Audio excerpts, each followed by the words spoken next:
Hello guys, how are you all? Welcome back to my channel. So, today we are gonna see, what if Deku falls in love with Tsuyu movie. So before we start, go check out the author of this fanfic, Ultraflamer 500, link is in the description. Also subscribe to our channel, and like this video. So let's begin the video. Stupid Kaken. Izuku sighed as he walked home from school, Katsuki's taunting words ringing in his ears. He shook his head as he reached an underpass.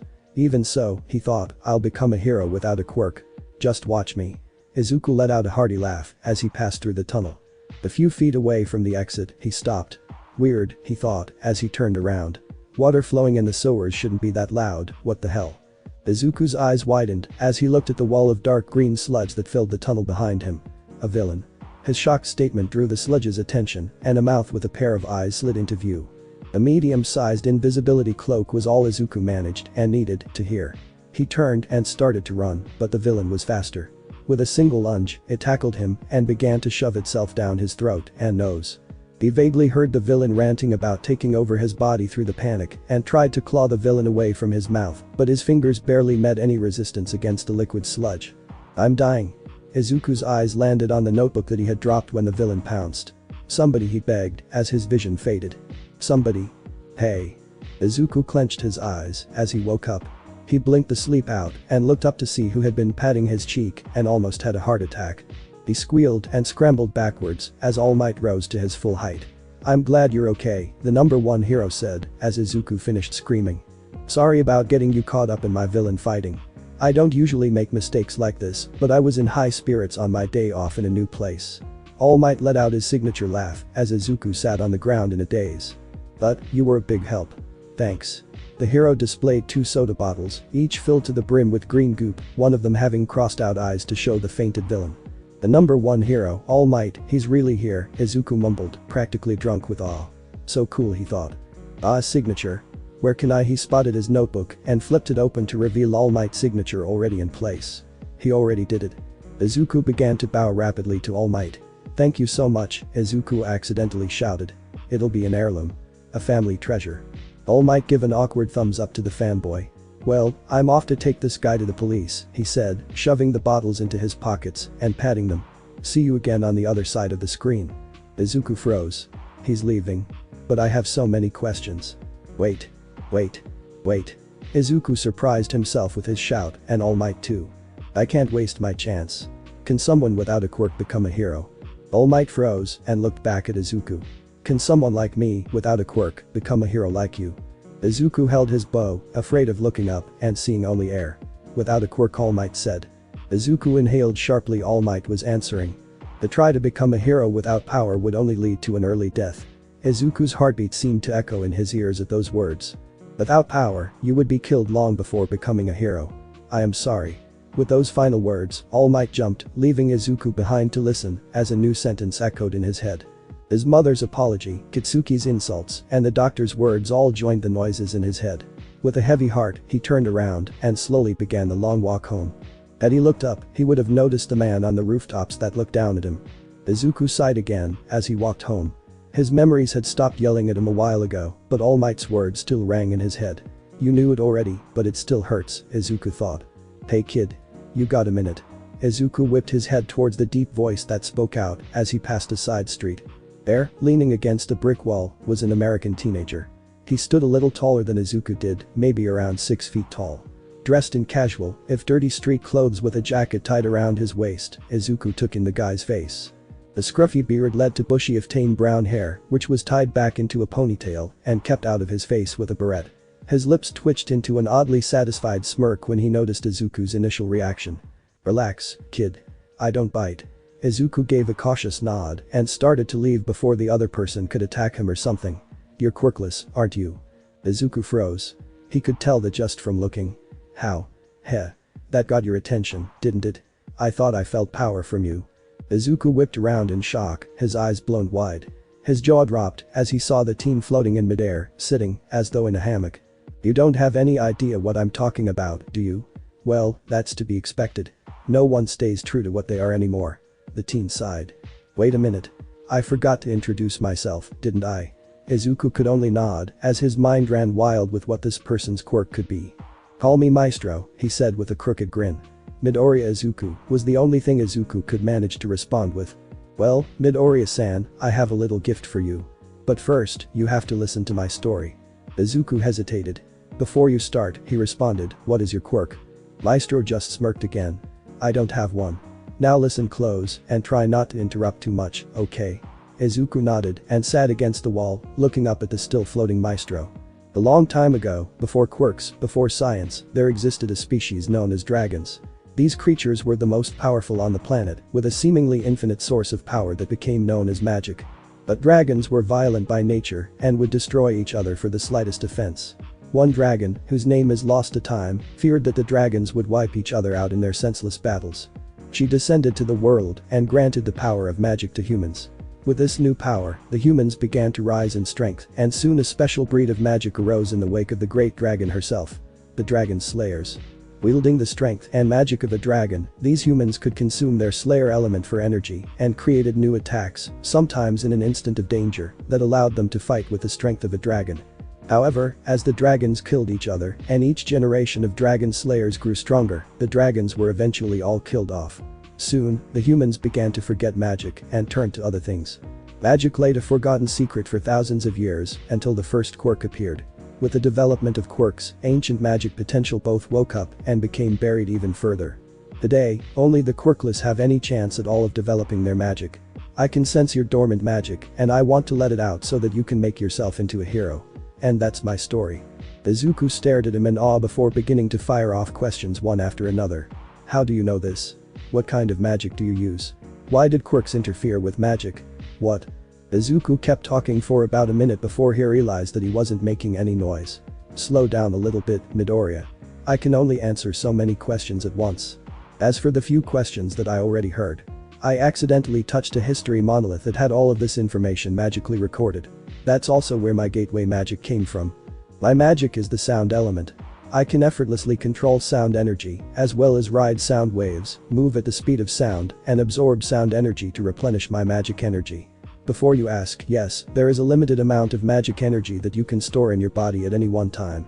Just because we get cool powers doesn't mean they're free.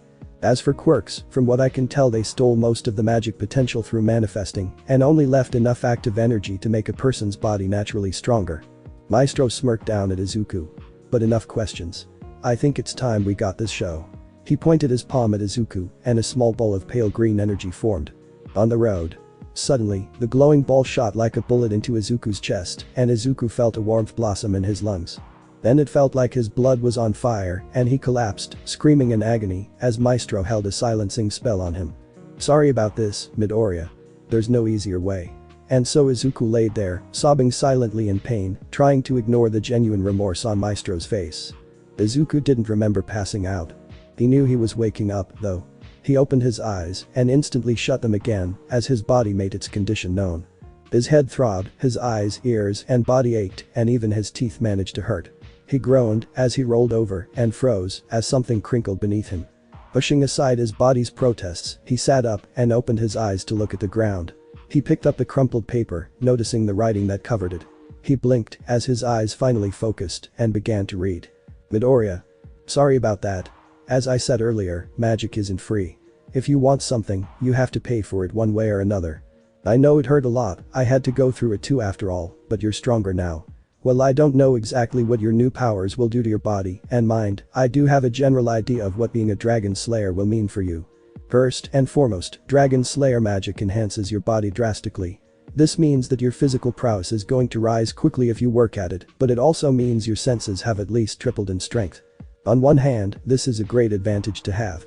On the other, loud noises are probably going to be painful, bad smells are going to be much worse, and things might taste weird for a while.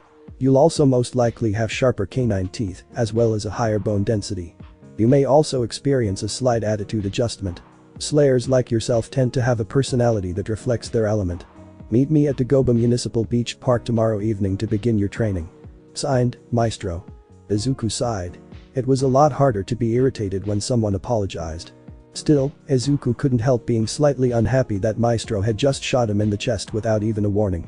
He shoved the paper into his pocket and resumed his walk home, constantly plagued by his newly heightened hearing, picking up more noise than normal. By the time he got home, explained his lateness to his mother, ate dinner, and went to bed, Izuku had gotten somewhat more accustomed to his new senses and wondered just what kind of training Maestro had planned for him. Izuku couldn't help the quiet growl that tried to push its way out of his throat. Normally he would have had no problem with a regular old school day, but his new senses made everything way too loud.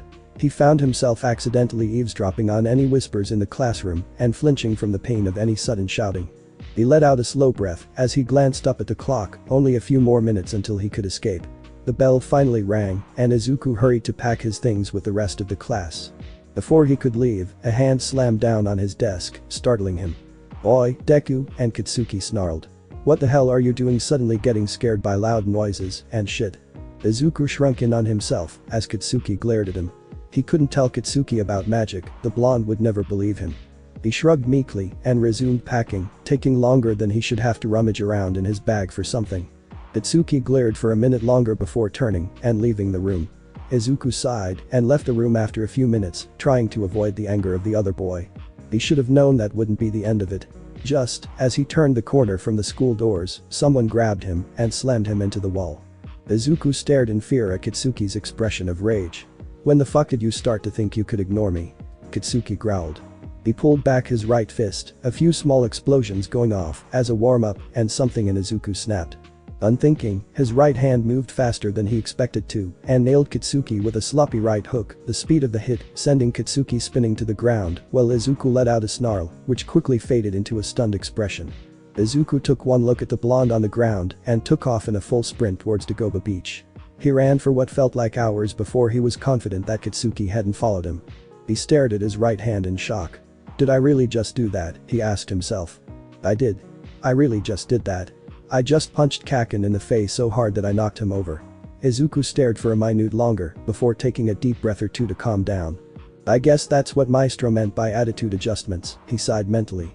He glanced down the street towards the route he had run without thinking. Well, I was gonna go there anyway. May as well be early. But that thought, Izuku resumed his trek towards the beach, though at a much slower rate than before. Izuku stared at Maestro in shock. "You want me to do what?" Maestro smirked at him. "Clear this whole section of the beach without using any active magic." "I thought I was here to train," Izuku muttered.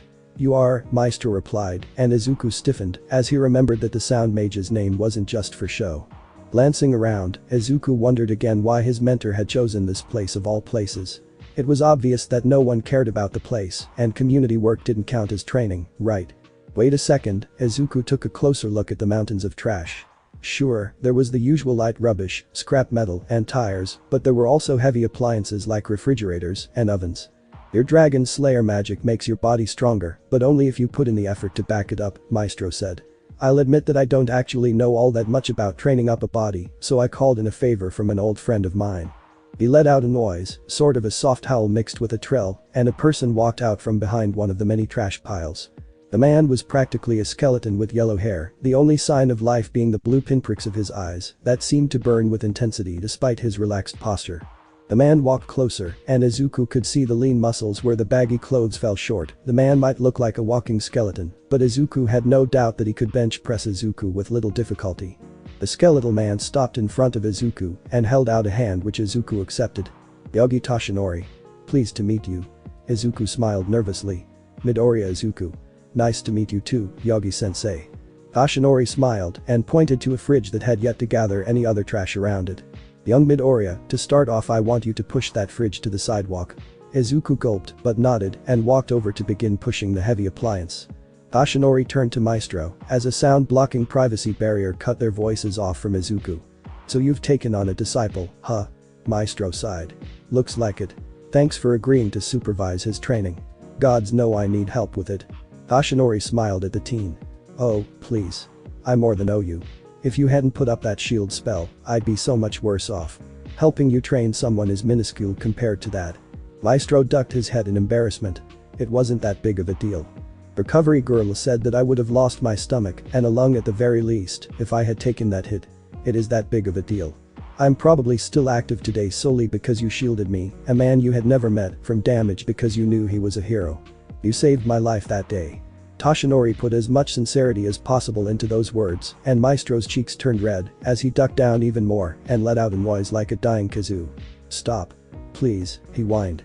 Toshinori chuckled lightly before turning to look at Izuku, who had managed to push the fridge about 3/4 of the way towards the top of the beach before collapsing. Toshinori gave a small, almost sad smile as he pulled out his phone to take a picture of Izuku's noodle body. And to think I told him that he couldn't be a hero. Well, he'll have no trouble now. Maestro dropped the privacy barrier as Toshi let out a loud laugh and walked over to Izuku. That's not funny, Izuku groaned at him. No, quite the opposite actually. I expected you to be unable to move it more than a third of what you managed. Toshi grinned down at the boy as he took another picture. You're stronger than I thought, though that's probably the result of your Slayer element. By what? Toshi looked at Izuku in confusion before turning back to Maestro with a raised eyebrow. Maestro blinked before smacking his forehead. I forgot. How the hell did I forget? He walked over to stand next to Toshinori. Sorry Midoriya. I forgot that I hadn't told you what your Slayer element was. Despite his exhaustion, Izuku still managed to look excited. You can tell that. As the person responsible for giving you your gateway magic, I get enough knowledge to make sure you don't kill yourself, or me, trying to use it. Izuku opened his mouth to ask why Maestro had said it like that, but what came out was, why is Yogi-sensei taking pictures of me? Maestro, and Toshi snickered. Before and after pictures, Toshi replied. Maestro let that sink in before resuming. Your element is power, slightly altered by your desire to be a hero.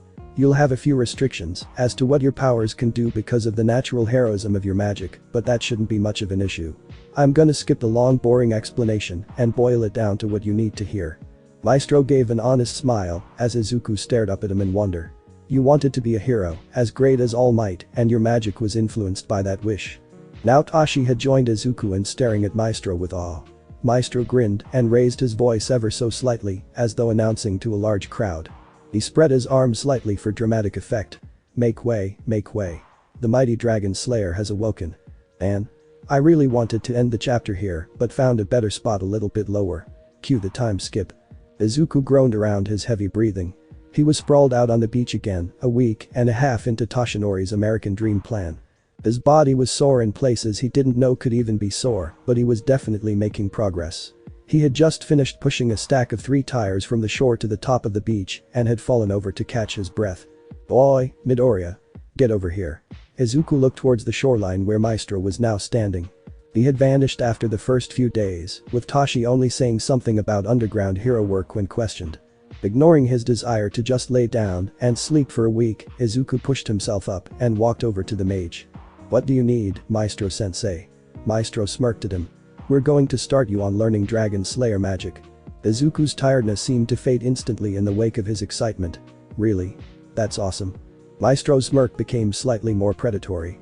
Let's see how long you can keep that positivity. Now, watch me. Izuku snapped to attention and stared as Maestro turned to face the ocean. Our first lesson will be the most important, consuming your element to replenish your energy. He pointed his palm at the ocean. Sound siphon, he commanded. Instantly, the sound of the waves went silent and a river of pale green energy flowed from the silent waves into his palm. He stopped the spell after a few seconds and the noise of the ocean meeting the sand returned as the last of the energy was sucked into the mage. He turned to Izuku with a serious look. When magic was forgotten, the natural supply of magic energy in the world diminished and thanks to quirks, it became practically nothing. Unless you figure out how to create more magic energy for yourself by consuming other forms of energy, you're going to run out of power before you have a chance to learn anything. Izuku nodded, his own face serious despite the joyful cheering in his head. We're going to start with sensing your magic core. This will lead to feeling your magic energy within your body, which will let you channel your magic actively, instead of the passive boosts that you've gotten used to by now. It will also mean that you can work on your magic while resting your body. Izuku let out a small sigh of relief. Now he could at least get something done when Yogi-sensei called for a break or his body gave out. You can sit down now.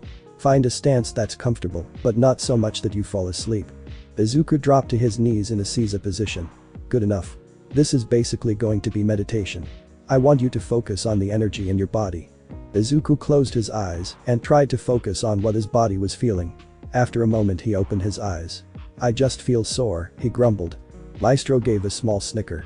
Yes, that does tend to happen with intensive training. Try again. Izuku sighed and shut his eyes, trying to find whatever feeling the other mage was talking about. Maestro spoke up again, his voice seeming to peer straight into Izuku's head. You haven't used any active magic yet, so don't look for anything that feels drastically different from your own strength. What you're looking for is a subtle supporting energy. Your body knows it's there, what you need to do is find the dividing line between the strength that comes from your physical flesh and the strength of your dragon magic that is being absorbed by your muscles. Izuku responded with a distracted hum, lost in his meditation. He could feel his whole body responding to him, telling where each finger and toe was instinctively. He sat for what felt like hours before he felt it. It was barely there, but he could feel a small string of energy in his arms and legs that wasn't from food or hard work. He latched onto the feeling and held tightly, examining it forcefully until Maestro's voice pierced his mind again. Don't force the knowledge once you find it. Your body knows where your magic is, remember. If you try too hard, you'll end up ignoring the bigger picture. Don't strain your brain, or you'll lose sight of the path backwards. Izuku relaxed his focus slightly before actually processing what his mentor had said. The path backwards. A bigger picture. Izuku pondered this for a moment as he relaxed his focus a little bit more and felt his awareness of the passive magic spread down until he could feel the magic in his hands and feet. Oh. Now it made sense. If Izuku could feel the flow of magic in his limbs, all he had to do was follow the path backwards, against the natural flow, to find the source of the metaphorical river. He took an absent breath as he relaxed the intensity of his focus while still keeping a hold on the feeling of his magic. He watched as the mental strings seemed to travel from his limbs to his hips and shoulders, down from his head into his neck and chest, all of them finally meeting at his sternum, where he suddenly sensed a deep well in the instant before a resounding, monstrous roar tore through his senses. His concentration suddenly shattered, he gasped and opened his eyes before falling backwards into the sand from the mental impact. He looked up at Maestro, who wore an expression of interest and uttered the only thing that seemed appropriate for this situation. Holy shit. Izuku groaned from his position on the ground. It was a little over 3 weeks into the workout plan. He sighed as he rolled over and hoisted himself into a Caesar position. He had come a long way from his first attempt, but it sure didn't feel like it. He closed his eyes and opened his mind. He took some small comfort in the familiar thrum of the power in his body. He crept closer to the core of his power and felt a deep well of his magic, devoid of energy. The roar of what he now knew was his dragon magic blasted at him again, but something was different this time. Every time before, the intensity of the roar had blown him out of his own mind after a few seconds. This time, he lasted a full minute before being tossed back into reality. But that 1 minute was all he needed. He finally understood what the powerful roar was and why it knocked him out of his focus. He stood up and ran to the shoreline. Tashi's cries of, "What are you doing?" were ignored in favor of the sudden flash of understanding. He stood at the shoreline and stared at the waves. Momentum meant strength. Strength meant power. Power was something he could consume. With that thought in mind, Izuku opened his mouth and instinctively opened his magic core wide. The waves suddenly dropped dead, robbed of their inertia, and deep green wisps of energy flowed from them into Izuku's mouth. He felt a purring sensation replace the roar for a moment before it returned, somehow even stronger than before. He groaned as the magical equivalent of starvation hit him hard and began to desperately suck in any strength that came from the ocean that he could. Small wisps of inertia were barely a snack compared to what he needed. Wait, if I can eat kinetic energy, shouldn't I be able to eat other kinds of energy like heat or light? Izuku looked up towards the sun and tried to eat, but nothing happened. Reason overridden by hunger, Izuku glared up at the sky and slurped. What happened next taught him a very important lesson. Some elements just don't play nice. Izuku managed to get a drop of power from eating the sunlight before agony seared through him like his blood had turned to flames. He fell to his knees and vomited a mix of stomach acid and a foul black sludge of some kind, which gave off an aura of anti-magic. Backlash, Izuku realized as he stared in horror at the gunk that had just come out of his mouth. Magical backlash in physical form. He groaned as his magic resumed taking in what inertia it could from the waves. Eventually, he felt a hand on his head and sighed as magic energy rushed into him, quelling the ravenous rampage that his body had gone on. He looked up and made eye contact with a worried Maestro before passing out from exhaustion. Izuku huffed as he moved the trash on the beach, each in a different way to make sure he was getting a full workout, while Toshinori called out support and instructions from the sidelines. Izuku effortlessly devoured the many spheres of sound magic that Maestro had set up. He stared at the target that had been painted on an oven. He reached down into his magic, grabbed hold, and pulled it up into his mouth, letting it gather for a moment. Mighty dragons. Izuku opened his mouth and yelled roar as he propelled the energy out of his mouth in a laser of raw strength magic. A deep green blast slammed into the oven, knocking the heavy appliance several feet back. Izuku stared at the results of his new spell and turned excitedly towards Maestro. The older mage's satisfied smirk said more than words ever could.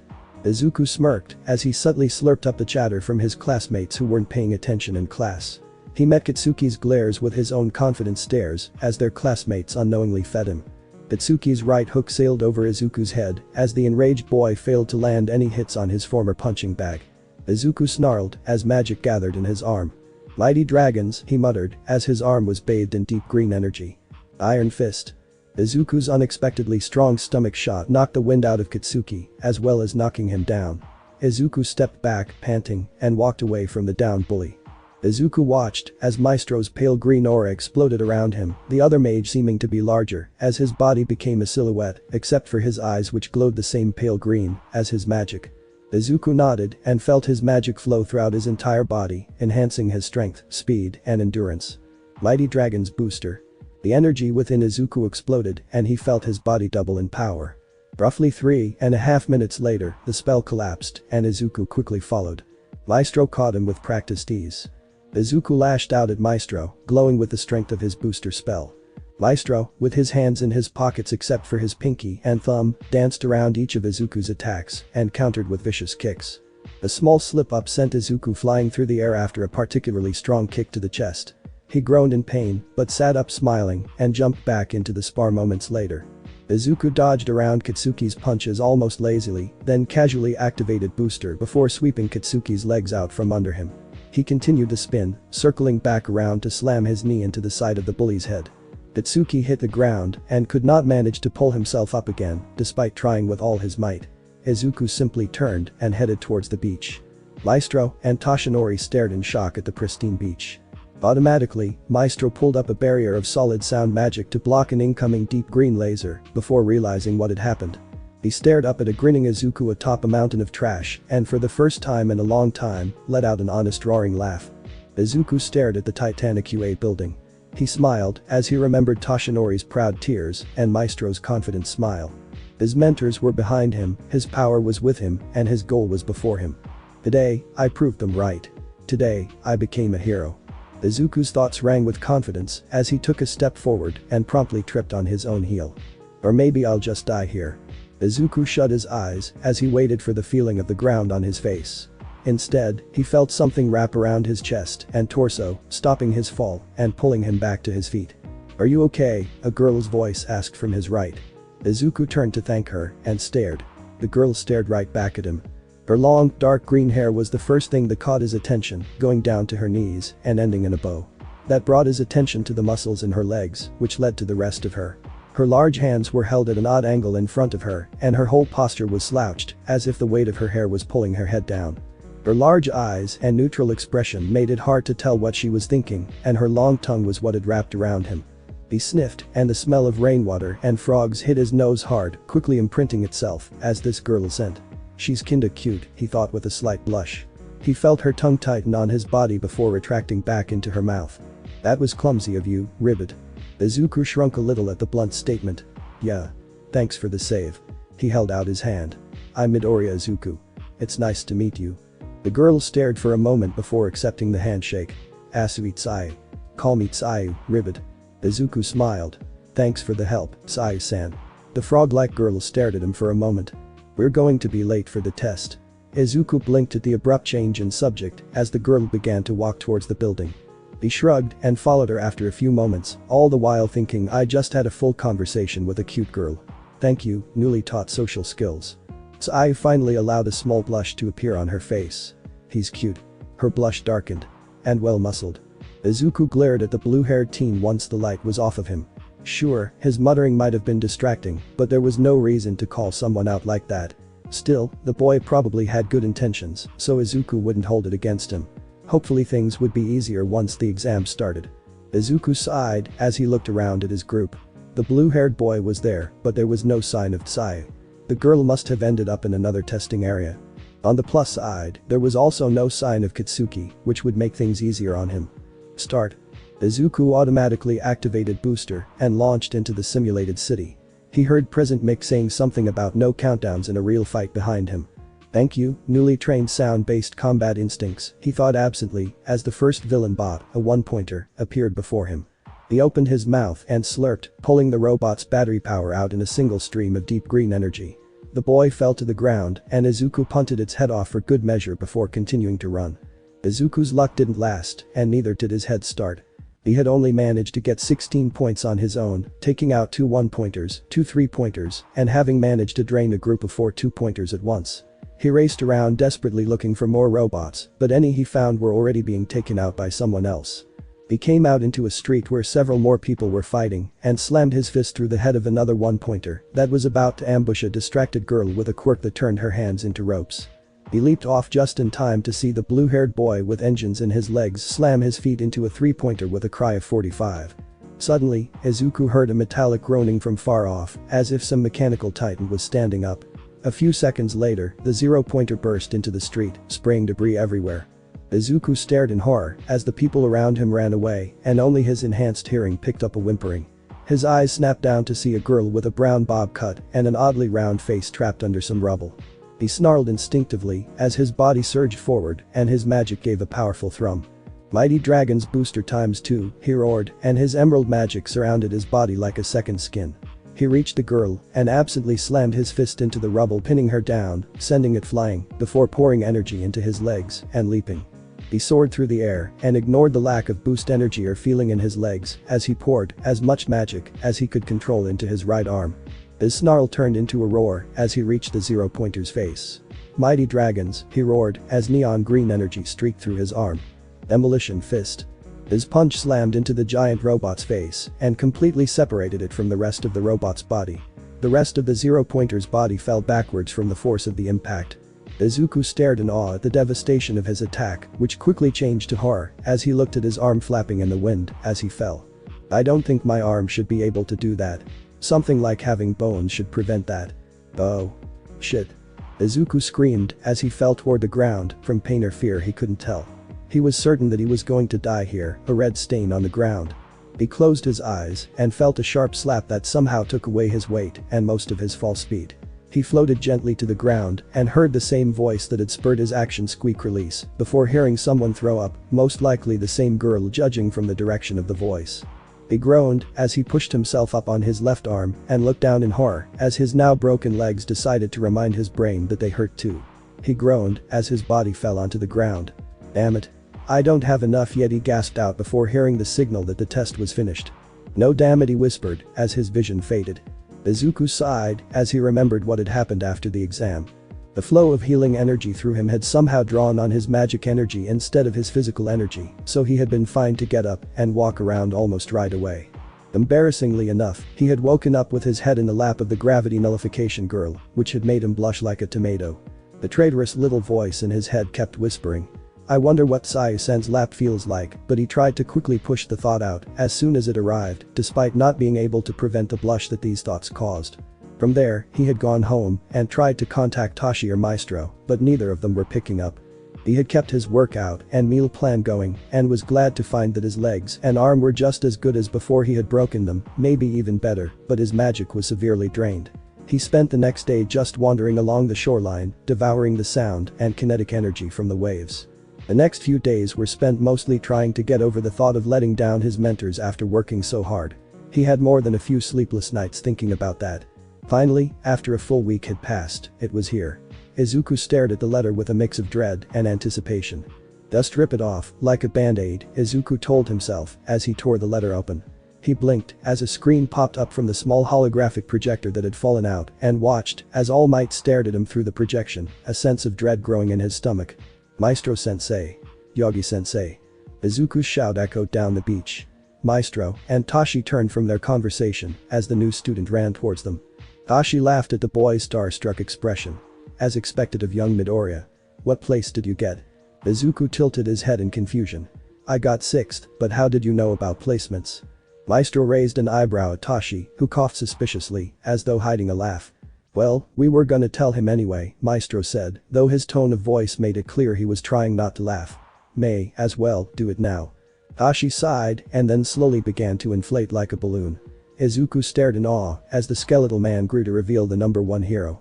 All Might. Izuku's shocked yell drew the attention of a couple walking along the beach nearby.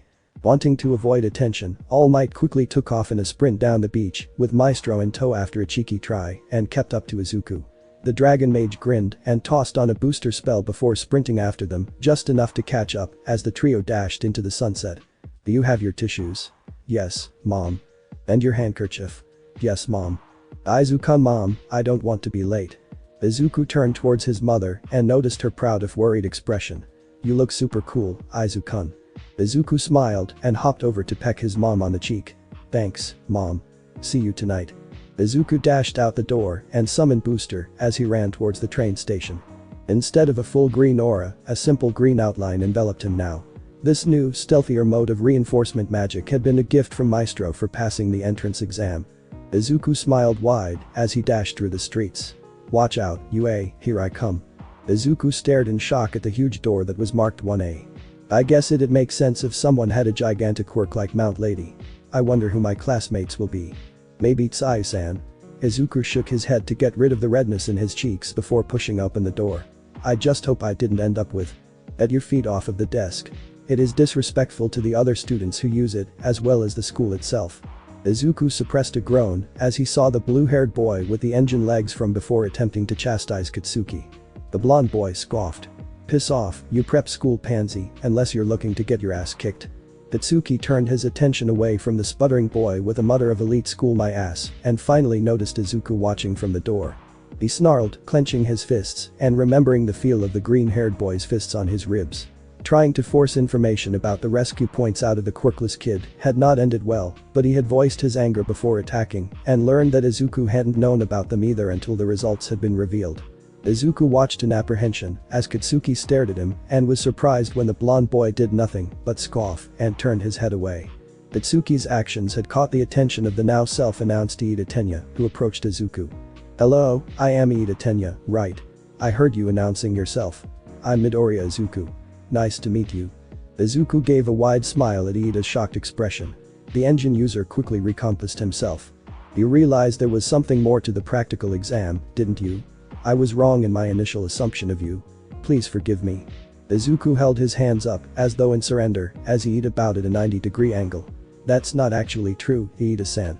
I had no idea about the rescue points. I just did what I felt was right. Iida righted himself, though his serious expression remained unchanged. Just as he was about to reply, a familiar voice spoke up from behind him. Hey, you're the guy who saved me from the robot during the exam. Izuku squeaked in surprise and whipped around to face the smiling girl.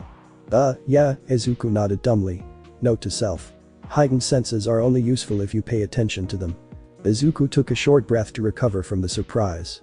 And you're the girl who saved me from becoming a bloodstain on the ground. Thanks for that, by the way. The girl blushed a little bit. Oh. You're welcome. Uraraka Chako. She held out her hand, which Izuku promptly shook. Midoriya Izuku. It's nice to formally meet you. Izuku took a sideways glance at the rest of his new class, slightly regretting not doing so sooner. There was a very glittery individual who Izuku remembered from the exam, a very pink girl with yellow horns and black eyes with golden eyes, and go somewhere else if you want to play at being friends, a tired voice spoke up from the floor and Izuku jumped backward slightly as his attention shifted, inwardly cursing himself for not paying attention again. Looking down, he saw an adult in a yellow sleeping bag. This is the hero course, the caterpillar-looking man said as he slurped a juice pack. It took you all 8 seconds to quiet down. That's too long. The man stood up and unzipped his sleeping bag to reveal black clothes and several layers of scarf around his neck. I'm your homeroom teacher, Aizawa Shota. The man pulled a blue uniform with white markings out of his sleeping bag. Put these on and head out to the training ground. Izuku gulped. This man was obviously a pro hero, but he had never heard of any hero who looked so tired all the time. They all stood outside in a small group. Izuku listened as Aizawa explained that they would be undergoing a physical examination with quirks allowed. He watched as Katsuki used his explosion to send a baseball flying over 705 meters. Izuku clenched his fists in determination, listening closely to Aizawa's steady heartbeat as the man informed the class of the expulsion consequence for last place. This was no joke and Izuku didn't come this far to let himself be kicked out. Izuku's thoughts went into overdrive as he and Katsuki approached the starting line. Booster would give me a good speed boost, but I can't assume that alone will be enough. I have to think beyond my basic abilities. Wait, what if I use roar as jet propulsion like Aoyama-san did? Yeah, that should work. Izuku nodded confidently and turned around, pointing his face toward the ground. Katsuki frowned, but turned back towards the finish line. Not my fault if shitty Deku is too dumb to face forward, he thought. Mighty dragons, Izuku muttered, gathering energy. Go, the little robot shouted. Roar, Izuku called out, as a green beam of energy spewed from his mouth, launching him backwards toward the finish line alongside Katsuki, who was using his explosions to propel himself forward. The two of them crossed the finish line at the same time, Izuku's laser cutting off and sending him rolling across the ground as the little robot announced their times to be 4.13 seconds. Katsuki glared as Izuku stood up and dusted himself off. Izuku never saw, too busy making sure he wasn't seen absorbing the sound from the environment. Izuku redirected the strength boost of Iron Fist into his fingers, pairing with booster to create a decent score in the grip strength test. His roar once again propelled him through the standing long jump. Booster helped minimally with the repeated side steps. Izuku stepped up into the circle, glowing with a booster spell that he had yet to drop during the entire test. He stared down at the ball and began to build up energy in his mouth even as his arm became enveloped in the deep green coating of Iron Fist. He reared his arm back and suddenly leaped backwards as his senses screamed danger from his left. He whipped the ball towards the threat with his enhanced strength and stared as the now revealed Eraserhead caught the ball in his capture weapon. The underground hero looked surprised, the long scarf tossing the ball back to Izuku as it wrapped back around Aizawa's neck. So you weren't intending to break your arm again. That's good. What's curious is how you managed to avoid my quirk. Izuku stared at the man before smirking. You wouldn't believe me if I told you, he said as he turned back toward the pitching field. Izuku pulled his arm back once more. Mighty Dragon's combo.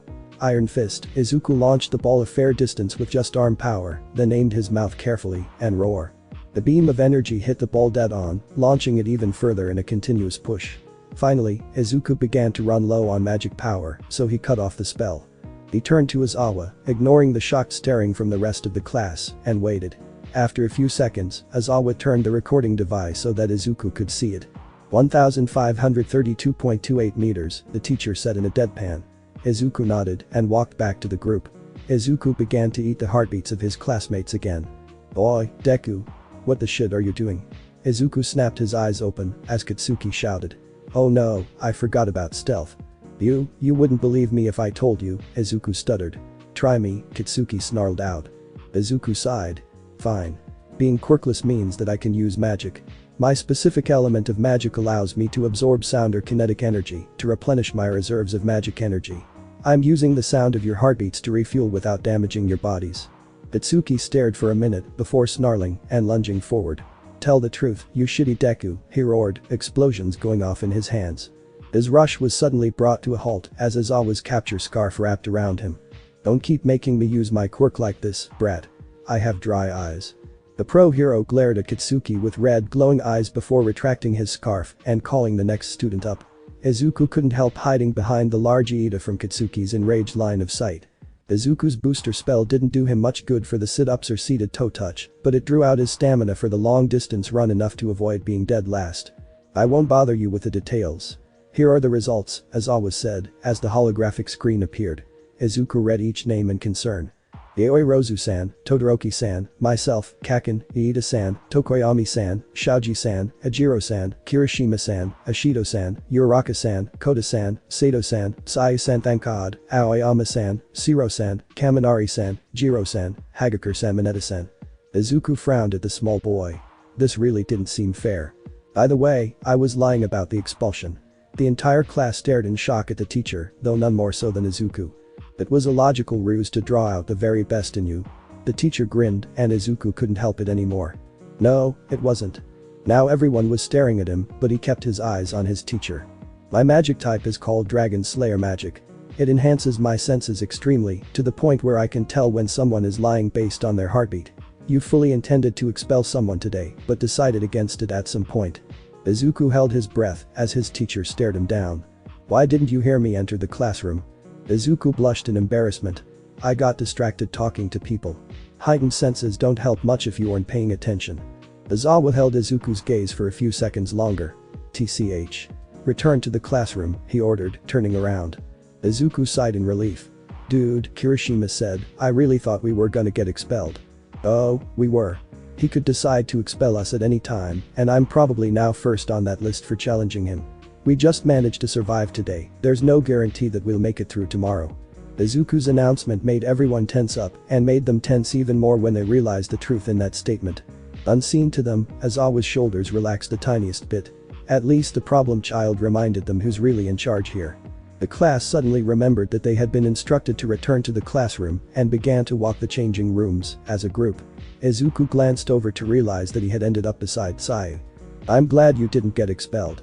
I would have missed you," Izuku said, going beet red once the words were out of his mouth. "I can't believe I actually just said that." "Okay Izuku, remember Maestro's lessons. Stay calm in any social situation, don't outwardly show panic or awkwardness, pay more attention to the other person than your own personally conceived mistakes." Izuku watched as Tsuyu blushed ever so slightly. "I would have missed you too, Ribbit." Izuku rubbed the back of his head and laughed nervously. The rest of the walk back to class was punctuated by comfortable silence. And if Tsuyu noticed that certain things that should have made noise were oddly silent, she didn't say anything. Izuku smiled as he walked towards the train station with Iida and Uraraka. "Deku sounds like Takeru, huh? I guess that you can do it attitude does kinda fit me now. Maybe I can use that later." Izuku stepped out of the entrance tunnel to the battle training ground for All Might's class. His costume design hadn't changed much, still the faded green, All Might inspired outfit. He had removed the mouthguard and had a few extra pockets on his belt containing bells, whistles, and other noisy trinkets in case he really started to run low on energy. "Midoriya-san." Izuku looked towards the voice. Uraraka was waving him over, standing with Iida and Tsuyu. Izuku felt his cheeks heat up as he looked at Tsuyu and Uraraka's skin-tight hero suits. "Hey Uraraka-san. That's an interesting costume." Uraraka sighed. "Yeah, I probably should have made a few more notes on my costume sheet." "Midoriya-san, that's a very interesting costume design," Iida stated. Izuku smiled up at Iida's helmet. "Thanks, Iida-san. That armor looks like a great idea. Wish I'd thought of asking for some." "So your costume is just for appearance?" Tsuyu asked. Izuku blushed again as he looked at Tsuyu's costume. "Yeah. Probably not the best choice, but it'll do for now. You look really cool, Tsuyu-san." Tsuyu stared at him for a second. "You're blushing, Ribbit." Izuku tensed up at being called out and coughed into his fist as he turned his head away. "Your and Uraraka-san's costumes don't leave much to the imagination," he said, embarrassment clear in his voice. Tsuyu blinked at him as both girls' cheeks turned red. Luckily, All Might saved them from the awkward conversation by starting the lesson. Izuku kept his breathing even as he and Uraraka crept through the building. He kept his ears focused on any small noise, listening for footsteps or conversation. He knew the weapon was on the 5th floor, having heard Iida and Katsuki discussing it earlier. Katsuki screaming about how Iida should just stay out of the way so that he could crush the damn nerd had given them away fairly quickly, and Iida's desperate reminder of Izuku's superior hearing had only made Katsuki scream in frustration. Izuku tensed at the sound of footsteps approaching from the side hall. He signaled back to Uraraka for Plan L. "Leave me to fight." When Katsuki appeared around the corner with his fist cocked back, Izuku was already responding with an iron fist counter. Izuku felt his fist connect with Katsuki's stomach and, as a result, caught Katsuki's planned explosion in his face. He groaned as he shook off the stinging sensation and refocused as Katsuki got up. "Kinda wish I'd dodged that. Come here and die, you shitty Deku," Katsuki roared as he rushed Izuku. Shining with booster, Izuku lunged forward and caught Katsuki in a judo throw, turning the flip into a strong toss that sent Katsuki down the hallway. Uraraka ran off to find the stairs, unnoticed by the two fighters. "You always did love starting off with a big right swing, Kakin." Izuku glared as Katsuki pushed himself up again. "Sorry, but I'm never going to lie down for you again. You've called me the useless Deku for years. Well, I'm taking that name for myself now." Katsuki snarled at Izuku as the mage adopted a combat stance. "From now on, Deku is the name of the hero who can do whatever he puts his mind to. And today, I've decided to beat you into the dirt." Katsuki roared in rage and launched forward with an explosion. Izuku's arms glowed with iron fist as he blocked the kick from the blonde explosion user with his right arm, meeting the next right swing with his left. Izuku grinned, enjoying the combat, and leaped backwards, forcing Katsuki to follow him with explosions. The two boys continuously exchanged blows, raining punches and kicks at each other as Izuku continued to play defensively, dodging and leaping to force Katsuki to follow him. Izuku's wild grin never left his face and Katsuki just got angrier seeing it. "Deku-kun, I found it. You were right, the room is exactly where you said it would be." Izuku's grin grew wider and he suddenly leaped forward, surprising Katsuki. "Mighty Dragon's Talon," he yelled, and his enhanced kick sent Katsuki flying to the other end of the hall. Izuku quickly tapped his earpiece. Thanks, Uraraka-san. Keep with plan L and try to stay on the proper side of the room. Uraraka's reply was a short noise of confirmation as she moved in to distract Iida. Izuku tensed as he heard a ringing noise come from Katsuki's gauntlets. He stared at the explosive boy, his grin replaced by a serious expression. So are you gonna tell me about your new toys, Kaken? Or do I have to break them to find out what they do? Katsuki grinned like a madman as he stood and pointed his gauntlet at Izuku. You know that my sweat is a chemical similar to nitroglycerin. Well, these gauntlets are designed to store up any of that chemical that I don't use right away. And now that they're loaded, I have a much bigger blast coming straight at you. Izuku started and then smirked. As a matter of fact, that's perfect, Kaken. Katsuki gave Izuku a look of confusion. See, since I don't exactly have an unlimited supply of magic energy, my roar attacks have always been kind of subdued. They run out of power too quickly for me to test how strong they really are. But I've been sapping the kinetic energy from your attacks this entire time. I've got more than enough power stored up now. Katsuki's eyes widened before he reverted to his insane grin. Let's see whose blast is stronger, Kaken, Izuku shouted, grinning in excitement as his mouth began to noticeably glow with the amount of energy that was being built up. Shitty Deku, Katsuki screamed as he pulled the pin on his gauntlet. Big bang. Izuku tossed his head upward. Mighty dragons, he snapped downward and dropped into a crouch as he opened his mouth roar. A titanic beam of deep green energy blasted forward. The two attacks collided midway between the two teams and started struggling against one another. Katsuki whipped his other gauntlet up and fired, pushing Izuku's roar back slightly before Izuku pushed back. A stalemate held for a few minutes before both blasts went rocketing skyward in a spiraling pillar of orange and green. Izuku and Katsuki were left staring upwards, Izuku in glee and Katsuki in horror, both with a single thought ringing through their heads even as All Might declared Izuku and Uraraka the winners. Explosions don't make spiral patterns. My Deku's roar was in complete control of the ascent. The four of them walked back towards the observation center. That was amazing, Deku-kun. Thanks Uraraka-san. How did things go on your end? They went perfectly. The building crumbled a little differently than we expected, but the comet home run was a great idea. You named it. And it's a good name, too. Iida-kun really gave me a challenge, though. I had to try 3 times before he was in the right spot. Iida nodded. I thank you for the compliment, but I have a hard time believing that Midoriya-san actually planned all of that. Izuku blushed slightly at that. Well, it was partially guesswork. I mostly went off of the floor plan, what I heard while you two were setting up, and what I knew of Kaken's fighting style. Uraraka nodded enthusiastically before turning to Katsuki. By the way, your costume is amazing, Kaken. What the fuck did you just call me? You don't like it. But it's such a cute name. I think it gives off a vibe of don't judge me, I'll be a hero, just like Deku gives me a vibe of I can do it. I like it. Katsuki looked away and pouted. Shut up, woman. Izuku raised an eyebrow at that. That's the first time Kaken hasn't directly insulted or attacked someone else who's used that name. I wonder why. Izuku watched in fascination as the other teams went up. And Katsuki shared a look as Todoroki froze the entire building. That was a strength that they weren't prepared to face yet. Izuku hurriedly scribbled down everything that he could in his notebook. He couldn't help the silly grin that spread across his face as he watched Tsuyu and Tokoyami take on Shiro and Kirishima. He remembered to take notes on the other 3, but most of his attention was on Tsuyu's effortless evasion of Shiro's attempts to trap her. As other teams went up, Izuku couldn't help unconsciously slipping back into his quiet muttering as he filled his notebook with information on his classmates. Izuku laughed at the antics of his classmates as they swarmed around each other, having discussions about the battle training. More than a few of them had seen him taking notes or heard him muttering, and then seen him taking notes, and they were very interested in what he had to say about them. Izuku, nervous about showing anyone his hobby of analyzing, nevertheless discussed his thoughts in full and showed them his journal and was surprised when they took him seriously and praised his analysis, several of them taking his muttered suggestions and saying they'd use them in another training match. Izuku smiled so much that his face began to hurt, though he did notice that Tsuyu tended to stick closer to him whenever one of the girls got too excited. Izuku stepped backwards as the reporters swarmed around him. They began to bombard him with questions, and he quickly looked back and forth for an exit, but he was completely surrounded. He shrunk inward as they pressed themselves further into his personal space, his memories returning him to the classrooms when everyone around him was an enemy, when escape wasn't an option, and the memories made him shrink further down until he snapped. Back off you piranhas. Mighty dragons bubble. Izuku's desperate scream had made everyone jump back, and then they were forced backwards by the sphere of green energy that expanded outward from Izuku.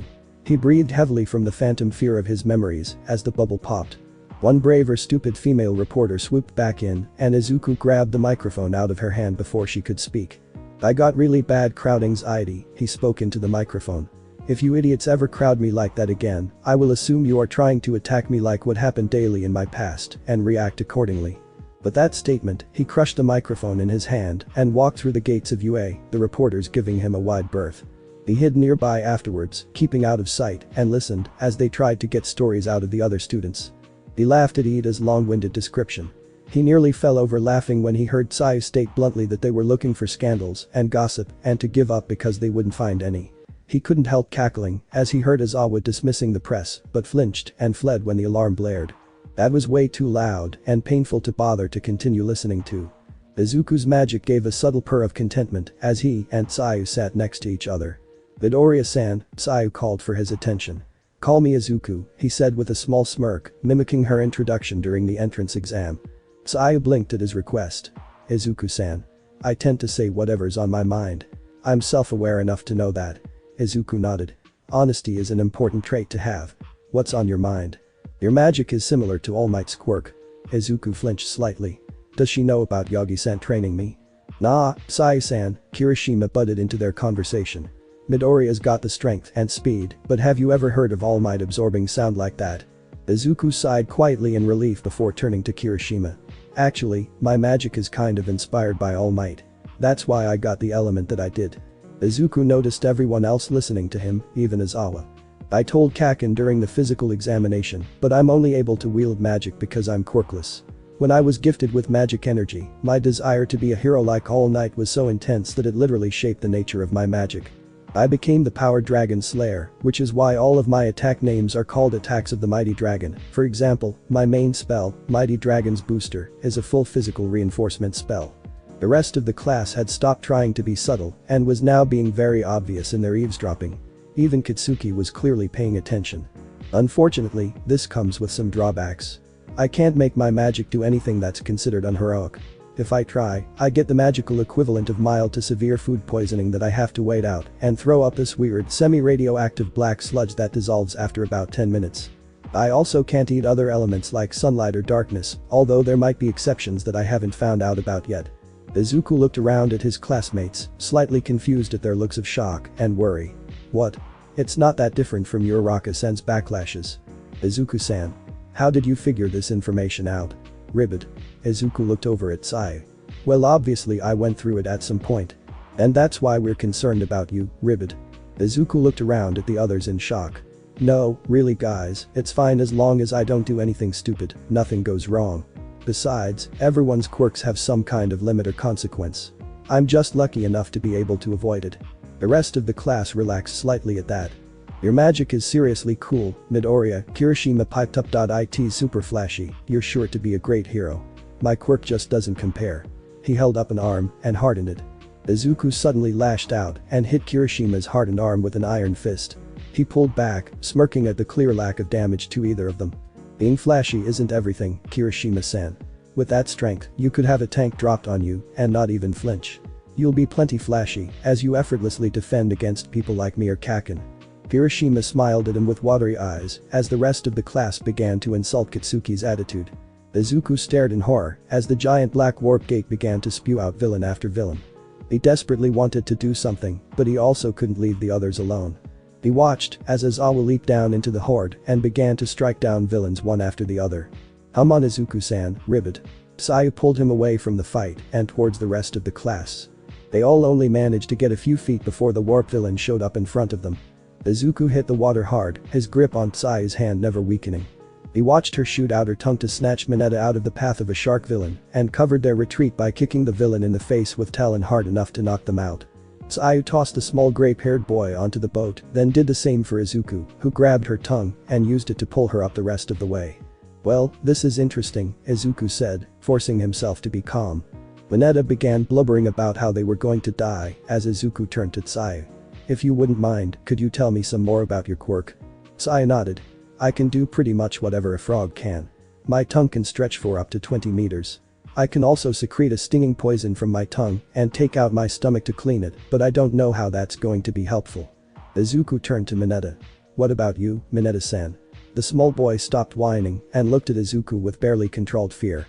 I can take off the super sticky balls on my head and make them stick to anything but me. They grow back, but if I take off too many I start to bleed. Depending on how I'm feeling, they'll last anywhere from an hour to a full day. Izuku frowned in thought and began to eat the sound of Mineta's ranting for power. Suddenly, Izuku remembered something that Maestro had said. Your magic may very well be able to eat quirks, no matter what element, because of your wish to fit in with all the other people who had quirks. I can't be sure though. Izuku sighed before turning to Mineta and snagging a ball off of the boy's head. He took a deep breath, ignoring Mineta's freaking out, and bit into the ball. He felt the purple object convert to energy once it was in his mouth, and his magic energy suddenly shot upward. He quickly devoured the rest of the ball, then grabbed 2 more and ate them quickly, practically purring from the new strength. He turned towards the water, glowing with confidence. Tsuyu-san, when I give the big signal, you need to grab Mineta and me and get us out of here. Mineta-san, while we're in the air I want you to throw as many balls as you can into the water. What? What are you talking about? Why do I have to do that? Izuku gave Mineta a hard look. I don't want the villains coming after us. The small boy gulped in fear, but nodded. The 3 of them stumbled as one of the villains cut the boat in half. Shoot. No time to explain. Just be ready to jump, Tsuyu-san. Izuku leaped over the side of the boat as his mouth shone with power. Mighty dragons roar. The titanic beam of energy shot through the water, shutting off quickly. Izuku felt Tsuyu's tongue wrap around his waist and pull him away as the whirlpool started just as he'd hoped, Mineta's balls forcing the villains to stick to each other as the boy screamed. Izuku snagged one that passed by him and ate it to restore his energy. Izuku, Tsuyu, and Mineta waded towards the shore. Mineta was thrilled when the villain said they were leaving and leaped towards Tsuyu for a hug. Izuku shot out a hand and grabbed Mineta by the face as the perverted boy's hands reached for Tsuyu's chest. He tossed the grape-themed hero back to his original position, where Tsuyu promptly held him under the water as punishment. I don't like this, Izuku-chan, Tsuyu said. Izuku nodded. He had a really bad feeling about this. May, as well, hurt All Might by killing some of his kids. The white-haired villain covered his hands, and suddenly he was right in front of them and reaching for Tsuyu. Izuku's dragon magic suddenly surged, leaving his mind behind. 1.9 seconds to contact. Izuku's pupils narrowed into vertical slits and his eyes glowed red. 1.6 seconds to contact. Emerald energy coated him like armor. Mighty Dragon's booster times 3. 1.1 seconds to contact. Mighty Dragon's guardian fist. Izuku slammed a neon green fist into the pale-haired villain's stomach with a scream. Don't touch her. The villain flew backwards and Izuku's red eyes snapped to the black beast called Nomu. 52.9 seconds left in guardian mode. Need to take out the meat puppet before then. Secret Dragon Slayer art, Izuku spoke, though the back of his mind made a note that his voice definitely didn't sound like that normally. 4 tendrils of deep green energy tipped with spearheads lanced outward from his mouth and pierced through Nomu's body. The tendrils dragged through Nomu's body towards each other and morphed into one large tendril with a barbed tip at the center of the beast's torso. Izuku ripped the tendril back into himself, a strange blue egg-shaped ball of energy trapped in the tendril and an X-shaped scar left on Mom's chest. Piercing fangs. Quirk Ripper. Izuku swallowed the blue egg and lines of blue energy flowed under his skin. Information flashed through his head. Quirk gained. Regeneration. Quirk gained. Shock absorption. 36.2 seconds left in guardian mode. Izuku lunged forward to meet the Nomu, slamming his fist into the beast. The two exchanged several blows. 18.9 seconds left in guardian mode. Izuku gritted his teeth. This needed to end, and quickly. Mighty Dragon's Miracle Fist.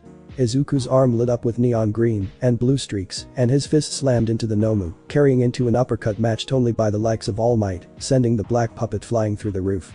He turned around and caught sight of Tsuyu, whole and okay. Then everything went black as Izuku passed out from the mental and magical strain. Tsuyu watched dumbfounded as Izuku fought the strange person with dark purple skin. The emerald armor was amazing and she gasped in surprise when Izuku used his miracle fist attack. For just a moment, she could have sworn that she saw the image of a huge emerald dragon posing behind Izuku, a creature of pure muscle that radiated strength despite the cute horns on its head that looked like rabbit ears. Tsuyu sighed in relief when Izuku turned to face her, the armor dissolving to show that he was well, and they made eye contact in the moment before his eyes rolled back into his head. Sayu's eyes widened in panic as Izuku fell, and she leaped forward, just managing to keep him from hitting the ground. She saw the black mist villain surround the pale-haired one where the latter lay broken and half-conscious. The darkness crumpled in on itself, leaving nothing behind. Almost immediately after the mist villain had vanished, All Might arrived and struck down the remaining villains. After all the enemies were detained and the other students started to trickle back from the other areas, Sato and Shoji came down to get them.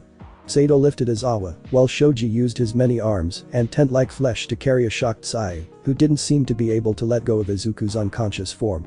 She curled around Izuku protectively as Shoji carried them to the entrance and glared at almost anyone who tried to approach the boy.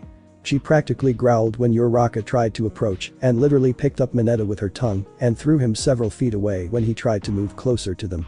Other heroes arrived, soon followed by the police. The only issue that came up after that was the fact that the paramedics couldn't pry Tsuyu away from Izuku, the girl's tongue slapping anyone away with her stinging poison. Maestro eventually showed up after a call from All Might.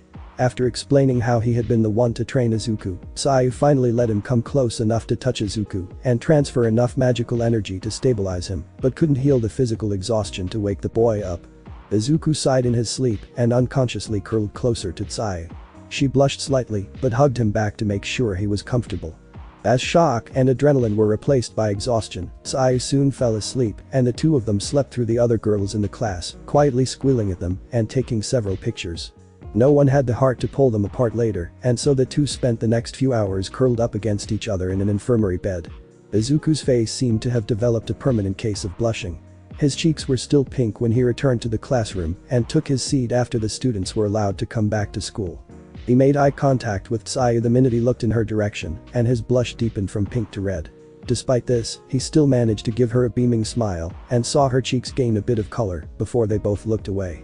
They resolutely ignored the other girls in the room, practically cooing over the display, and even Katsuki seemed to smirk, though it was probably because he found Izuku's embarrassment to be funny. Everyone went still as Aizawa entered, covered in bandages like some kind of mummy. "All right brats," he mumbled through his bandages. "Sensei. Should you really be up and working in that condition?" Iida's loud interruption earned him a glare from Aizawa, but nods from the other students. Aizawa sighed through his nose and closed his eyes for a second. "Of course I can. Anyway, I have an announcement. The sports festival is approaching."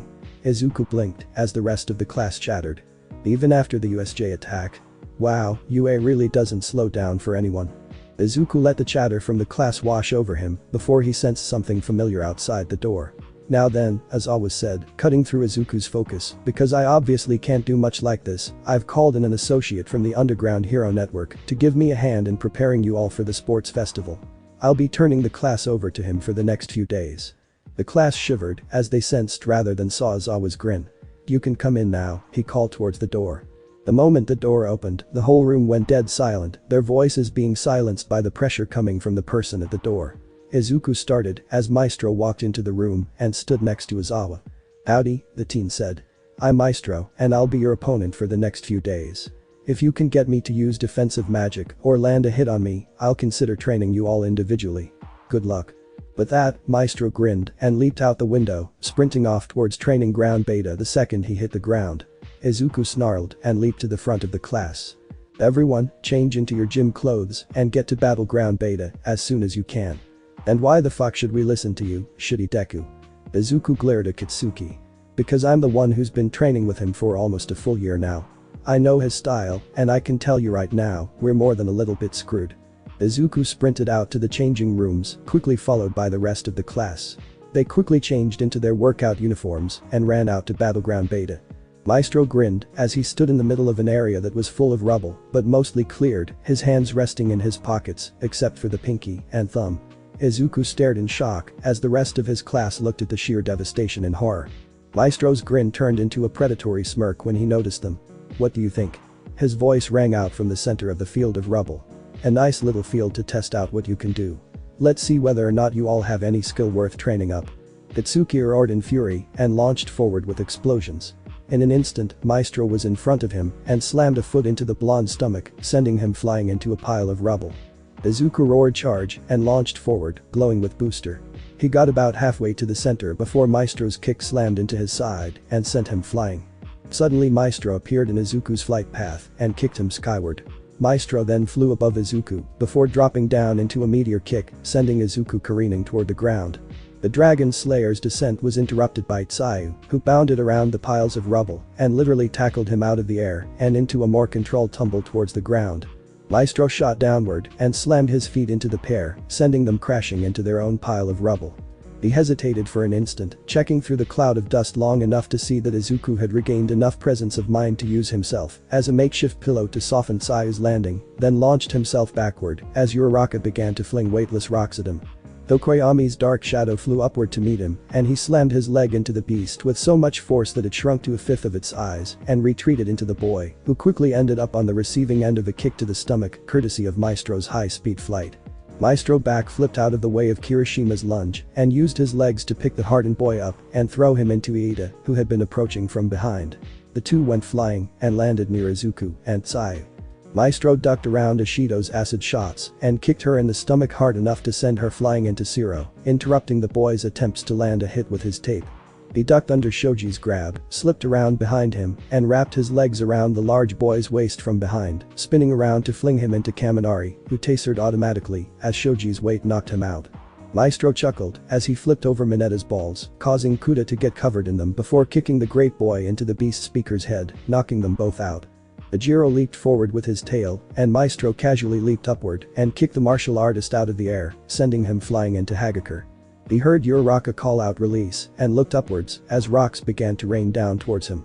He laughed, a harsh and cruel sound, before surging forward out of the range of the falling rocks and ramming his knee into Uraraka's gut, causing her to throw up as she flew backwards. Suddenly he leaped forward, out of the range of Todoroki's Titanic Ice prison movie, and dodged to the side while in midair to avoid Aoyama's laser shot before surging forward and wrapping his legs around Aoyama's head, using the laser shooting boy as a projectile weapon to knock Todoroki off balance before slamming into the both of them with both feet, sending them flying back into a pile of rubble. Jiro lunged at him with her ear axe, but he ducked below the attack and flew feet first into her stomach, sending her flying off into the pile of Shoji and Kaminari. He heard Iida's engines rumble as Sato rushed towards him and launched the large boy away with a kick before turning to see Iida rushing him. He leaped to the side and back-flipped over the tongue of Tsuyu, who was riding Iida. His eyes widened as he saw Tsuyu had shaped her tongue like a crescent and held Yayoi Rozu at the end. The creation girl was coming straight for him, a metal pole extending out from her arm to increase the approach speed of their team attack.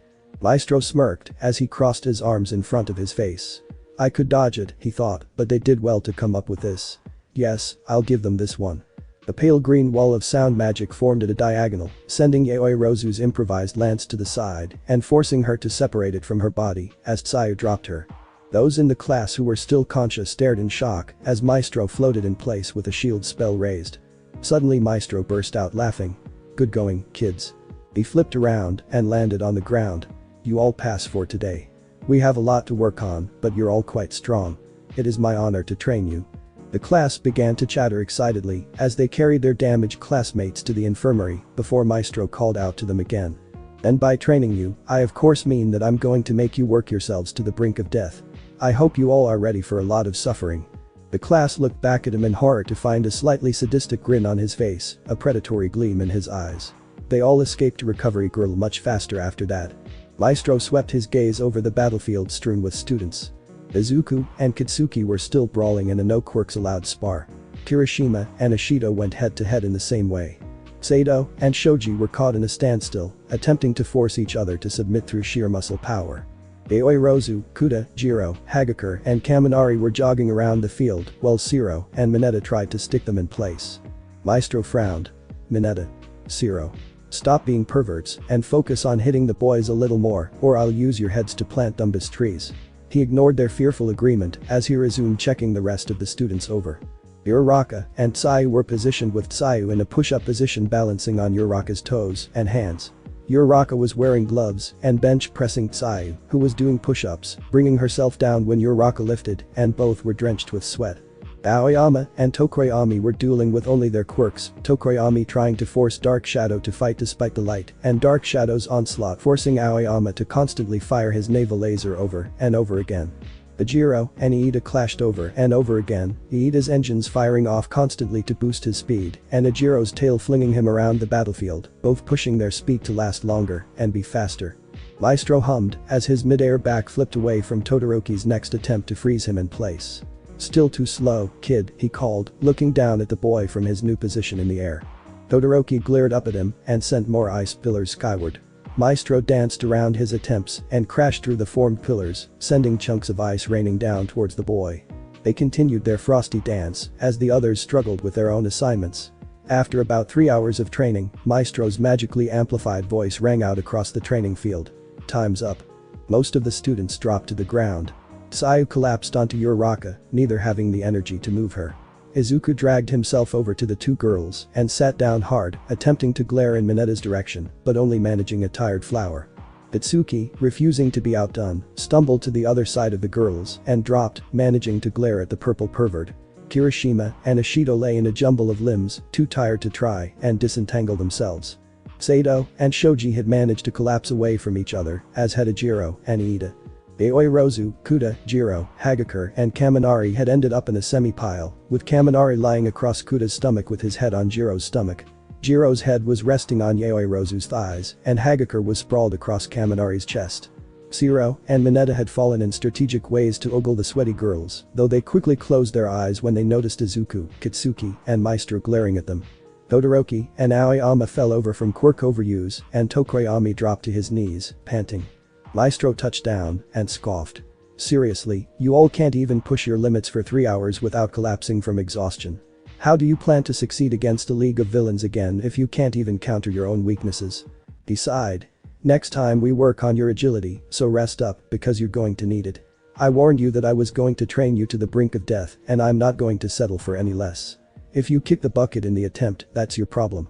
Maestro's expression softened slightly and he flew over to his bag and pulled out a strange watering can looking device with a pink crystal embedded into it. He walked over to the group of 5 which he had dubbed Leg Day, held the nozzle over them and poured streams of pink sparkles over them. "That's healing. You'll be avoiding most of the soreness that would normally come with this kind of workout." He walked over the rest of the students, coating them with healing magic. "Get your asses up, you have studying to do. I'm going to leave and when I come back I want to see all of you quizzing each other." Maestro disappeared, his speed creating a roar. Izuku groaned as he pulled himself up. Tsuyu just moaned and rolled off of Uraraka, so he crouched down and slung her right arm over his shoulders, then stood her up and began walking towards the school building. Katsuki angrily forced himself up, flung Uraraka over his shoulder like a sack of potatoes, and stomped after the green-haired duo, napping Uraraka, completely oblivious to the help she was getting. The others sluggishly followed their example, except for Kirishima and Ishido, who were too tired to stand and ended up being dragged along by Ejiro's tail as he carried Hagakure bridal style. They all split up when they got to the changing rooms, Katsuki forcibly pulling Kirishima away from Ishido and handing the pink girl off to the now awake Uraraka. After washing off, as much as their drained bodies would allow, and changing, the class walked off to study in the dorms. Katsuki laughed as Class 1B dragged themselves off the training field, literally in some cases. Monama's bragging had landed them all with 6-hour training regimens with Maestro for the rest of the week and they were all clearly mad at him for it, accidentally stepping on his hands as the cocky boy tried to drag himself to the changing room. Izuku sighed and kept walking.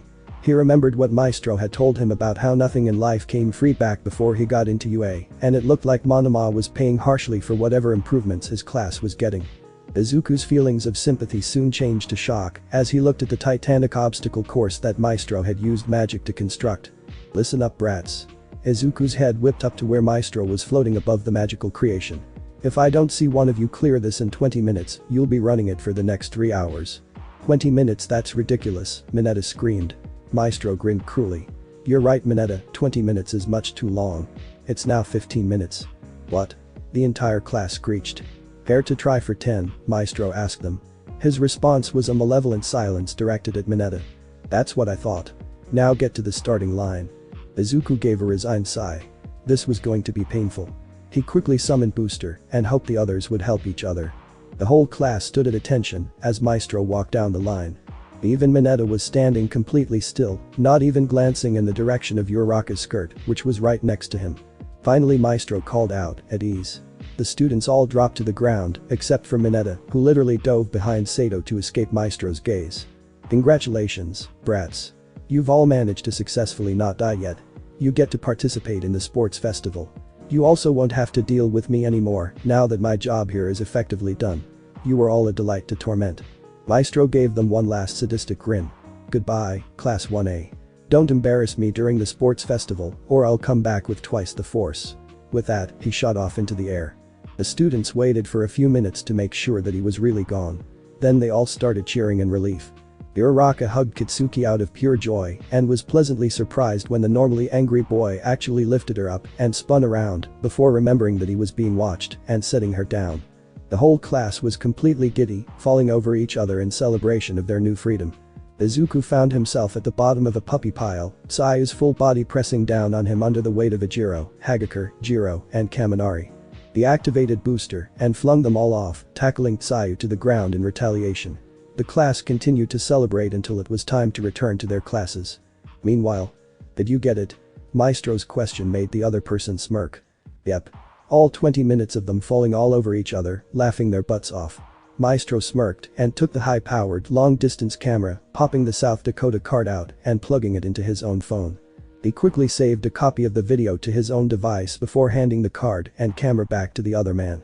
"I can't wait to reveal to them that we recorded their little session," laughed the other man. Maestro smirked. "Well, let them come back from the internships first.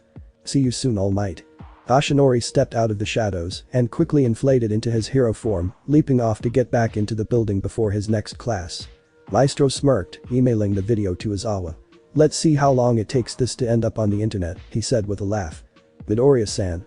Izuku tensed as he felt the atmosphere in the waiting room change. "What is it, Todoroki?" "Looking at this objectively, I think I'm stronger than you." Izuku suddenly had to fight to keep his expression neutral. "Yeah. But," Todoroki continued, as though Izuku hadn't spoken, "All Might has his eye on you, doesn't he?" Izuku blinked. "That's pretty perceptive of you, but not entirely accurate," he thought.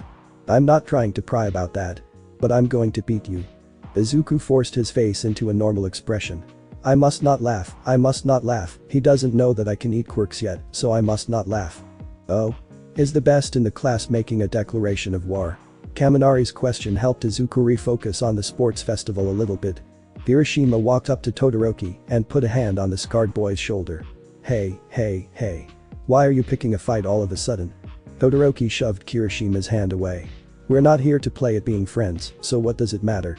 Todoroki walked away, but stopped as Izuku spoke up. "Geez, Todoroki, you almost sound threatening. To think you'd be so confident when you don't even know the full extent of my power. You really don't know what you're doing, do you?" Todoroki turned around in surprise. Izuku was grinning confidently. "Personally, I'm here to have fun pushing myself against everyone else here. The obvious main contenders are you, Kakin, and myself, but I think the others here are going to be quite the interesting challenge." Todoroki just nodded. Izuku flinched as he stepped into the arena. "Holy crap, that's really loud." He struggled to keep his composure as the class walked to the center. He could barely hear Ida talking right next to him. Finally they reached the center and Midnight called for the crowd's attention. Izuku blanched as she called Katsuki up to the stage. "I pledge to be number one." Izuku groaned at the arrogant statement and jogged up onto the stage as the rest of the students heckled the blonde boy. "Excuse me," Izuku said into the mic, and the rest of the students settled into a hostile silence. "Thank you." Seeing as this arrogant jerk only knows how to speak for himself, I thought I'd continue the pledge. The rest of the students looked confused as Izuku turned towards Katsuki. "You say you pledge to be number one? Fine then. I think I speak for all of us when I say that we are going to make you work for that spot every step of the way." The students suddenly roared in agreement at Izuku's statement. He turned towards them with a brilliant smile on his face. "Say it with me, everyone. Go beyond." He punched the air and the rest followed suit as they shouted the motto of their school. Plus Ultra. Izuku walked off the podium and was greeted by relieved thanks from the rest of his class. He took his place in the group as Midnight began announcing the first game. Izuku clenched his fist in determination as the obstacle course was revealed. He subconsciously activated Booster as Midnight announced that anything went as long as you stayed on course. He gathered with the rest at the starting gate and found himself next to Tsuyu. He looked over at her. "Tsuyu-san. Let's work together to get to the end, okay?" Tsuyu stared at him for a second as the lights counted down. She nodded just as the final light went out. "Start." Midnight's shout sent everyone into a scramble as Izuku pulled Tsuyu close to whisper his plan. The frog girl nodded and both of them leaped upwards just as Todoroki's eye swept across the floor. By bouncing off the walls, the two green-haired heroes in training were able to travel above the massive swarm of students. Izuku and Tsuyu were quickly joined in the air by most of the rest of Class 1A. Izuku caught Tsuyu in midair as they left the tunnel, slung her around to carry her on his back, and used his magic to form energy spikes on the bottom of his shoes. He landed hard and went into a sprint with Tsuyu on his back. The frog girl, refusing to sit and do nothing, turned her head and used her tongue to swat Mineta out of the air. They managed to keep second place for a minute before Katsuki blasted past them. When the robots appeared, Izuku didn't even think before he was sucking the energy out of their batteries. Izuku watched as Todoroki covered one in ice and poured as much strength into his legs as he could handle to sprint beneath the frozen bot in time. He heard the crashing behind him and winced, hoping that no one had been crushed under the robot. He continued his sprint, only to stop short as he stared in shock at the next obstacle, within ropes that he had no way of balancing on. Izuku-chan. I can help you here if we switch places. Izuku nodded and let Tsuyu down before climbing onto her back and looping his legs around her waist. Tsuyu leaped forward and landed on one of the ropes almost effortlessly, only wobbling slightly from Izuku's weight. This is just a glorified tightrope. We'll be through in no time. Izuku smiled at her and casually held up a hand in the direction of an annoying laugh. Mighty Dragon's energy bolt, he said casually, and a blast of green shot outward, knocking the laughing girl backwards so that she only got half of the distance that she aimed to. The pair quickly reached the end and Izuku quickly hopped off of Tsuyu's back before offering his own once more. I'm the fastest runner here, so please let me carry you. Tsuyu riveted in understanding and hopped on once more and Izuku resumed his sprint. He didn't even slow down when he reached the minefield, continuing his confident sprint. He got about 3 steps in before a mine exploded under him and the force was instantly sucked into Izuku's mouth. Tsuyu was slightly surprised but smiled as the boy effortlessly cut a path through the minefield. The two quickly caught up to Katsuki and Todoroki and Tsuyu's tongue lashed out under the two fighters, setting off explosions under them as the team ran past. Tsuyu continued to set off mines in front of Todoroki and smack Katsuki out of the air as Izuku ran forward. Izuku-chan, Tsuyu said, as they neared the end, I think we should split here to claim our final places individually. Oh. Yeah, that makes sense, Izuku said reluctantly. He had enjoyed being relied on. As Tsuyu used his body as a springboard to clear the last few meters, he realized he had also enjoyed the feel of her body on his. No time to think of that, he told himself and leaped forward with Booster, followed by Katsuki and Todoroki. Izuku and Katsuki quickly overtook Tsuyu, their enhanced speed leaving Todoroki behind. Izuku and Katsuki fired off blast after blast at each other, refusing to slow down even for an instant. The first to re-enter the stadium is Midoriya Izuku. Izuku went white as a sheet when his point value was announced. Then 10 million. He trembled slightly as everyone's gaze turned towards him. In this situation, everyone is an enemy. I need to be careful of who I choose, as well as protect myself from anyone who ends up as an enemy. He paid close attention as Midnight explained the rules. He began looking around for anyone as he planned his team out in his head.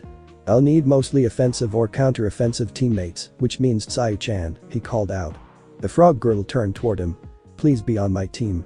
Tsuyu nodded right away. You can count on me, Ribbit. Izuku smiled.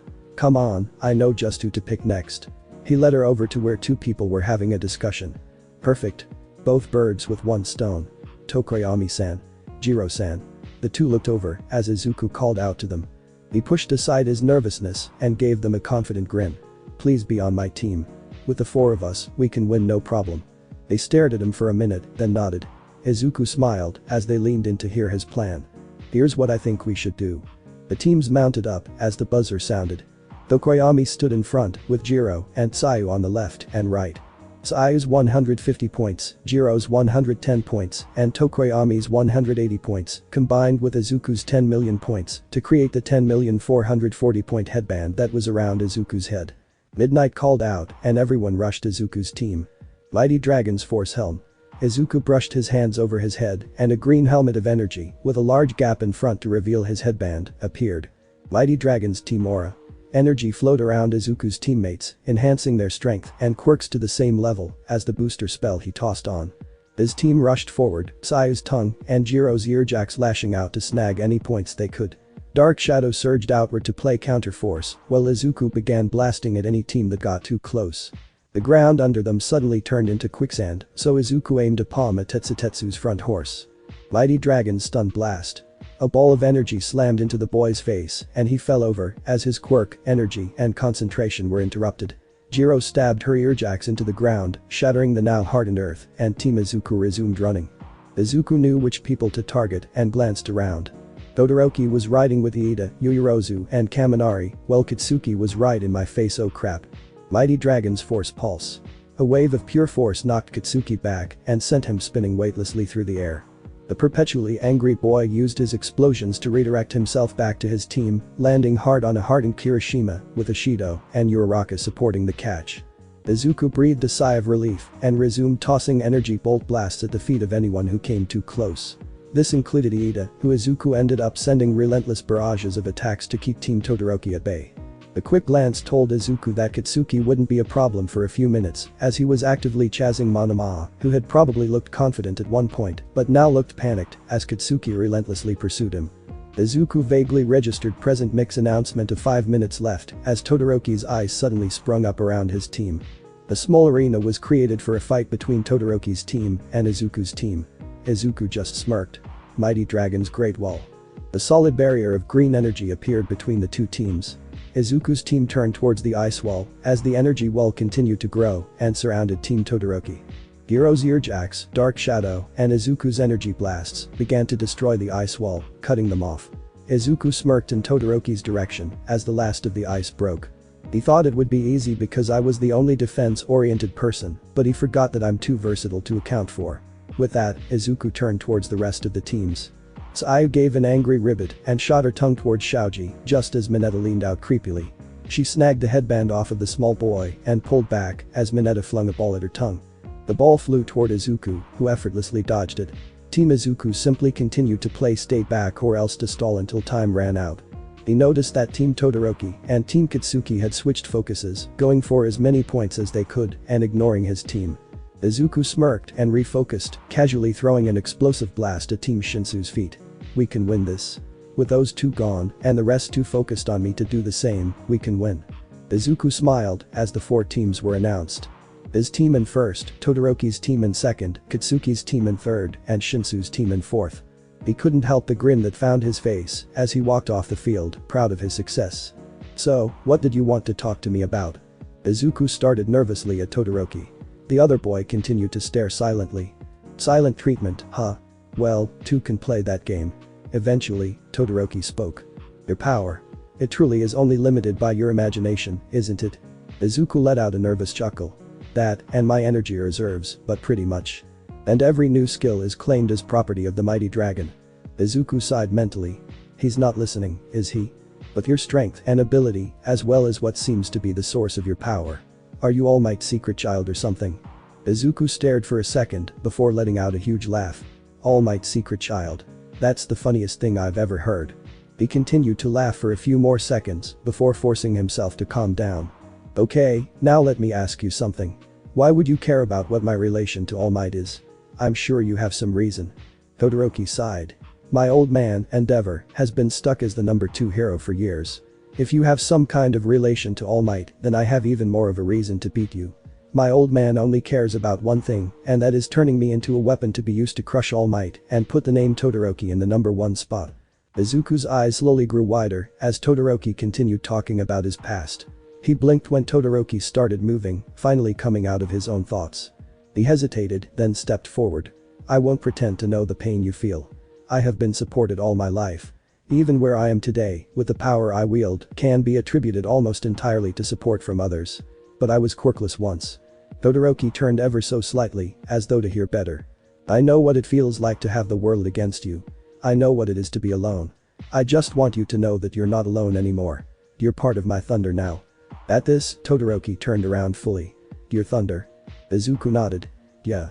Wolves live in packs, fish live in schools, and dragons live in thunder. You have us now, Todoroki. So I'll return that declaration of war you gave earlier. I'll come at you full force, and I expect you to do the same. Izuku gave Todoroki an uneasy smile. The scarred boy simply nodded in acknowledgement and walked away. Izuku glanced back towards the tunnel they had started the conversation in. That means you too, Kaken, Izuku thought. Izuku snarled as he looked at the brackets. Giro versus Todoroki next to me, and Shinso, huh? Good, I'll be able to crush that guy for what he did to Ajiro right off the bat. He glanced across the board. Tsuyu vs Iida. That'll be interesting. It's you right. Midoriya Izuku. Izuku's elbow snapped backwards in surprise, slamming into Shinso's chest. The purple-haired boy gasped in surprise, and Izuku leaped forward and turned to face him as he landed. Shinso tried to say something else, but Izuku just growled and walked away. Izuku snarled as he stood on the field across from Shinso. He heard Mick call out ready and vaguely registered Shinso talking. "You have messed with my thunder." Izuku's enraged roar interrupted Shinso's speech and drowned out Mick's start. "And when you mess with the pack," Izuku said, his angry words cutting through the shocked silence of the stadium as his body flared with a visible booster spell. "The Alpha brings down the hammer." Izuku lunged forward with a glowing iron fist. Shinso barely managed to dodge to the side as Izuku's fist came down and slammed into the stadium, the impact spreading cracks across the entire battlefield. Shinso began spouting something about being mocked for his quirk, and Izuku's anger flared even higher. "Shut your mouth, you lucky asshole." Izuku felt the buzz of a quirk flash across him, so he devoured the energy before continuing. "I got my power 10 months before the UA entrance exam. I was quirkless until then. I bet you never got told to go jump off of a roof and save everyone else the trouble." Shinso stumbled, seemingly shocked by the information, and Izuku's iron fist caught the other boy in the chest, hitting hard enough to knock him out of bounds.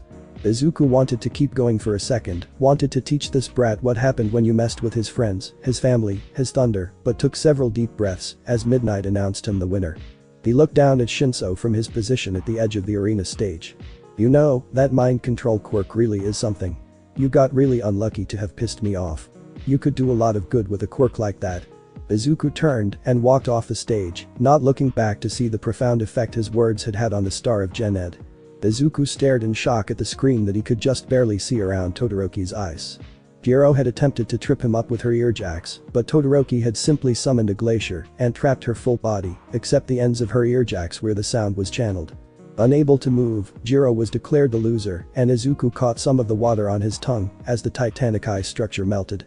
He flinched at the horrible taste. Sorrow, anger, hatred. "Why does your quirk taste like this? How badly did your father hurt you, Todoroki? How much did you not tell me?" Izuku began taking notes as Kaminari just managed to dodge to the side of Shizukai's vines. Maestro's training had done them all some good, and Kaminari had slightly higher tolerance than he did before. It ended a few seconds later, Shizukai's vines moving too fast from too many directions for Kaminari's semi-fried brain to handle. Izuku casually tossed an energy bolt in the direction of Monama's face as it appeared over the wall. He really didn't want to deal with the annoying boy any more today than he had to. Izuku smiled as Tsuyu and Iida faced off against each other. He really hoped Tsuyu won, but also didn't necessarily want Iida to lose. He became completely absorbed the minute the fight started. Iida burst right out with his high speed, but Tsuyu countered by leaping into the air to avoid him. Iida quickly turned to follow her and aimed to grab her as she came down. He didn't see that her legs weren't pointed towards the ground until they were connecting with his face and chest. Tsuyu used him as a springboard and launched herself backwards, flipping to land upright. Iida flew backwards a few feet but managed to stay on his feet and charged her again. This continued on for a few minutes, with Tsuyu alternating between her tongue, feet and fists to deliver blows randomly. Iida managed to land several blows of his own, and the crowd was cheering wildly for the two fighters. Tsuyu landed from her most recent jump in a handstand and curled into a fetal position as Iida charged her. Iida's engine-powered kick hit her stomach at the same time as both her feet hit his chest with the full power of her frog legs. The two went flying backwards and Iida grinned as they landed. "Asui-san is out," Midnight called. Tsuyu glanced at the white line in dismay. She had been much closer to the out-of-bounds marking than she had thought. Izuku sighed and continued to write notes on their quirks and combat abilities. Izuku looked at the field as Uraraka and Katsuki faced off. "I hope you know what you're doing, Uraraka. This is a dangerous situation." He jumped slightly as Tsuyu took his hand and squeezed it but squeezed back. They were both worried for Uraraka and would support each other through the fight. Uraraka rushed forward the moment that Mick announced the start, keeping her body low to the ground. Katsuki, despite the situation, grinned fiercely at her speed before quickly blasting at her. "She's faster than I expected," Katsuki thought. "This is gonna be great." He snapped forward as Uraraka appeared out of the smoke from his first attack, only to hit her decoy jacket as she appeared behind him. Snapping his focus backwards, he dodged sideways and brought his hand up for another sweeping explosion, knocking her backwards again. He continued to blast at her wherever she came at him but took notice of her pattern. Always low to the ground, huh? That's too predictable. Over and over again, Katsuki blasted Uraraka until there was almost nothing left of the original field and Uraraka had taken some heavy damage. Katsuki barely registered Aizawa's defense of his decision. He was entirely focused on the girl in front of him, glaring at him with determination. "Thanks, Bakugo-san." "But," she said as she touched her fingers together, "I'm going to win." Katsuki tensed as he saw her release her levitation. What was she levitating, he wondered as he looked up to see a storm of rocks raining down towards him. Shit. She levitated the entire field. My blasts just separated the floated stone from the field base. His wild grin stretched even further as he raised his hands and blasted as hard as he could while simultaneously leaping sideways to dodge her grab. The intensity of his upward blast sent her rolling across the field but also strained his arm. "Shit, that hurts." "Wow, Deku's plans really are something, huh?" His mocking voice made her glare at him. "That wasn't Deku-san's plan. I refused his offer." Katsuki's eyes widened in shock as Uraraka forced herself to stand. I swore I'd beat you with my own power, and that's what I'm going to do." She lunged toward him with her own gravity negated and he grinned fierily as he hit her with one last explosion, sending her spiraling out of bounds. "Uraraka-san is out," Midnight called. Everything was quiet for a moment and then Katsuki let out an exhilarated laugh. "That's what I'm here for." The crowd muttered, unsure of what to make of him as Katsuki leaped down and held out a hand to Uraraka. "Hey. Let's fight again sometime." Uraraka stared for a second before grabbing his hand and allowing herself to be pulled up. "Yeah," she said with a nod and her legs promptly gave out. She waited for the feel of the cold, hard ground but instead felt something warm and smooth catch her. She turned beet red at the realization that she was resting in Katsuki's arms and laid face down on the stretcher to hide her blush. "Endeavor." Izuku stumbled backwards as the burning hero approached. He tensed as the smell coming off of the man's flames hit his nose. Anger, jealousy, a toxic desire of some kind. "What kind of horrible person are you?" "I watched your fight." Izuku snapped back to attention. "You have some incredible power and versatility. It almost seems unfair as to how strong you are. And your skill names, these mighty dragon techniques of yours." Izuku gulped and forced himself not to step back. "You're just another All Might fanboy despite your abilities." Izuku inhaled slowly and walked past Endeavor. "Of course I am. Who isn't these days? After All Might is the best hero. It is my Shoto's duty to surpass All Might." Izuku stopped dead and gritted his teeth. "This match with you will be a very instructive test bed. Try not to disgrace yourself in it." Izuku's face twisted into a snarl. "That's all I wanted to say. I apologize for bothering you right before the match. I am not All Might." Izuku's voice was tinged with rage. That's obvious, right? Todoroki-kun isn't you either. I don't know what you did to him, you toxic bastard, but he is under our protection now." Izuku turned his head to look at Endeavor's shocked expression. "Whatever you did to taint his quirk with the taste of sorrow and hatred, I'm determined to undo it. So you leave him alone, or I'll rip your quirk right out of your body." With that, Izuku turned away and stormed off, leaving the shell-shocked Endeavor behind. Izuku wrestled with his protective rage as he tried to form a plan. "I need to make sure that Todoroki-kun forgets his father for a moment, but how?" He was no closer to a plan by the time he reached the battlefield. "So you're here." Todoroki's words snapped Izuku out of his thoughts. "Todoroki-kun, I still don't have a plan. Guess I'll have to wing it."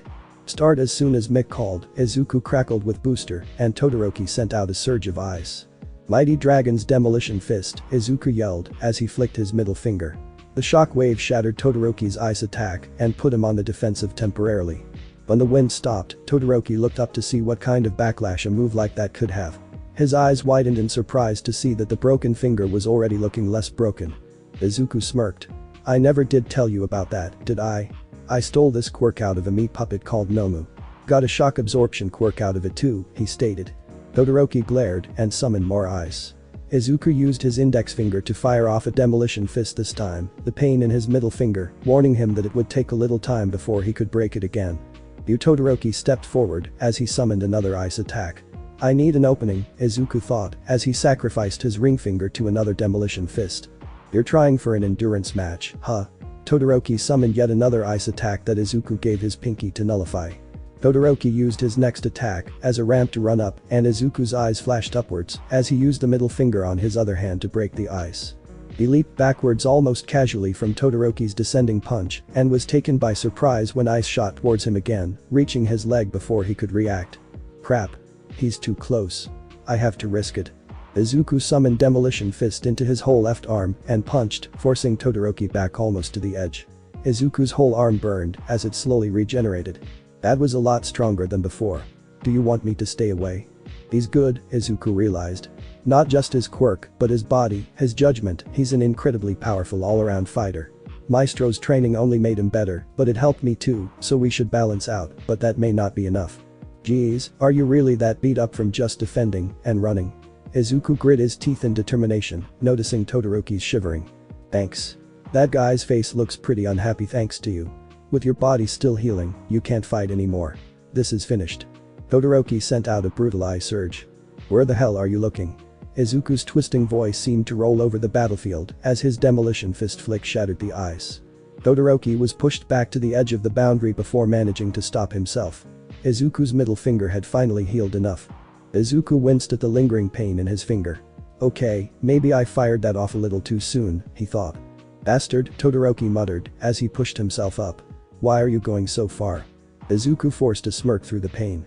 Quirks are physical capabilities, Todoroki. There's a limit to how much your body can take, isn't there? Why not warm yourself up, huh? Todoroki's eyes narrowed at the accusatory tone. Everyone here is fighting with everything they've got to win, to get closer to their dream. And you dare to try and win with only half of your strength, you haven't put a single scratch on me yet, you know. Todoroki glared as Izuku snarled. You better come at me with everything you've got. What the hell are you going on about? Todoroki spat out. Everything I've got. Did my old man pay you off or something? Todoroki suddenly ran forward. Now I'm mad. Izuku shifted marginally as he noticed Todoroki's movements. He's slow. It must be because of the frost on his body. He's also leading with his left foot, so his eyesight must be going numb. Izuku stood his ground as Todoroki drew closer, then lunged forward the second Todoroki's right foot left the ground. He slammed an iron fist into Todoroki's stomach and sent him flying backwards. He ignored the ice on his almost healed arm and pushed aside the pain in his almost healed fingers. Todoroki stood up and tried to send more ice, but Izuku just jumped out of the way. Todoroki tried to rush him, but Izuku turned and used his index finger to blow him into the just formed ice wall. Todoroki got up and tried to run at him again, this time forming an ice surge as he ran, but Izuku blew both tactics away with his ring finger. The two began a slow combat dance, Izuku's fists and Todoroki's eye circling and evading over and over again. Izuku made a tired advance, stumbling slightly, and his pinky flicked away Todoroki's ice attempt. Why? Todoroki rasped out. Why are you going so far? Because they believe in me, Izuku responded, the faces of his friends, his family, his thunder flashing through his mind. Because I want to be able to look at them with a smile. Because I want to be their hero too. Todoroki's eyes widened as a warm memory flashed through him. That's why, Izuku said, voice tight with pain, as he slammed head first into Todoroki, everyone here is giving it their all, including me. I don't know what you went through in the past to make you the half-hearted person you are today. But for you to become number one without giving it your all, just to piss off your father. I'm telling you right now, stop screwing around. Todoroki tensed as memories washed over him again. Shut up, he muttered, as frost began to coat his right side. That's why I will win. I'll break you until you face me at full strength, Izuku said, as his iron fist slammed into Todoroki's gut. I must reject, Todoroki gasped out as he pushed himself up, my old man's power. Izuku's iris flashed neon green for an instant as he shouted. It's your power, isn't it? Todoroki felt something inside him crack at those words, and a single happy memory flashed through his head. The memory echoed over, and warmth spread through his chest, out to his arms and legs, and suddenly burst out as a geyser of flame. Izuku smirked as he smelled the flames from Todoroki's left side. Hope, joy, kindness, yes. This is what I wanted to see from you, Todoroki-kun. Even though you want to win, you still focus on helping your enemy. Damn, now which one of us is screwing around? Izuku couldn't help matching Todoroki's warrior's smile and began devouring sound from the crowd to speed his healing process. He absently noted that a larger than normal amount of sound energy came from a specific flaming pile of garbage. Yeah, right. Like I'm letting you get back into Todoroki-kun's head, bastard. Izuku flexed his now healed arms. Why are you smiling? In this situation, Todoroki said, despite the matching grin on his own face, don't blame me for what happens next. Izuku slammed forward as Todoroki sent out a glacier, his fist charging up a glowing ball of energy. Todoroki suddenly switched to fire and blasted heat into the semi-frozen air. Izuku hurled the ball of energy forward. Mighty Dragon's Titanic Impact. Suddenly, walls sprang up between them, but they were blown away effortlessly as the two attacks tore forwards and collided into an explosion that completely obliterated the battlefield. The smoke cleared to reveal Midoriya is out of bounds. Izuku smiled as he walked from Recovery Girl's temporary office. The explosion had done some damage, enough to knock him out, but after resting for a few minutes he was up and running again. He walked back to the stands and was instantly tackled by Tsuyu, followed by Uraraka, Kirishima, Kaminari, and Ishido. Midoriya. Several people stared in concern or awe as the group hugged the boy. Tsuyu just buried her face in his chest and cried. "We were so worried, Midoriya," Ishido said through her own tears. After assuring everyone he was fine and just needed a nap at least 5 times, Katsuki finally snapped. "Oh fuckfaces," he said, "he's fine, leave him alone." The small explosions that popped in his hands backed up his threat, and soon Izuku was laying down behind the last row of the stands, Tsuyu laying on top of him with her face still in his chest. "Tsu-chan. Are you feeling alright?" Tsuyu finally lifted her head, and Izuku couldn't help the small gasp that pushed past his lips. Tears gathered at the corners of her eyes, but the fear in her expression was what really surprised him. "Izu-chan," she whispered, "please don't do that again. You really made me worry about you." Izuku blushed slightly at the nickname, but pulled her closer to his head. "Alright. I won't. So don't worry, okay?" He brushed the tears out of the corners of her eyes, and she blushed at the tender touch. They stared at each other for a moment, unconsciously moving closer. "Hey guys, Iida's fight is up next." Minetta's shout startled them both, and Tsuyu drew back as Izuku pushed away, both of their faces bright red. Tsuyu turned towards Minetta with a rare glare, and Izuku turned away to find a seat. Minetta asked when he noticed Tsuyu's glare. "Did I do something wrong?" Izuku smiled as he watched Iida's effortless victory and Tokoyami's fight. Iida returned to the stands as the fight between Katsuki and Kirishima began. "Hey Iida. Is your brother watching?" Iida smiled at Izuku's question. "I called him earlier, but he was working." Izuku smiled and listened to Iida talk about his older brother. A sudden thought occurred to him as Iida went to prepare for his fight against Todoroki. "I wonder what Maestro is doing right now." Barriers of green magic surrounded Tensei Iida's legs, deflecting the katana away from the unconscious hero. Stain's eyes widened in shock. "I know that power," he muttered, turning his gaze toward the sky where a familiar vigilante floated under the disguise of an underground hero.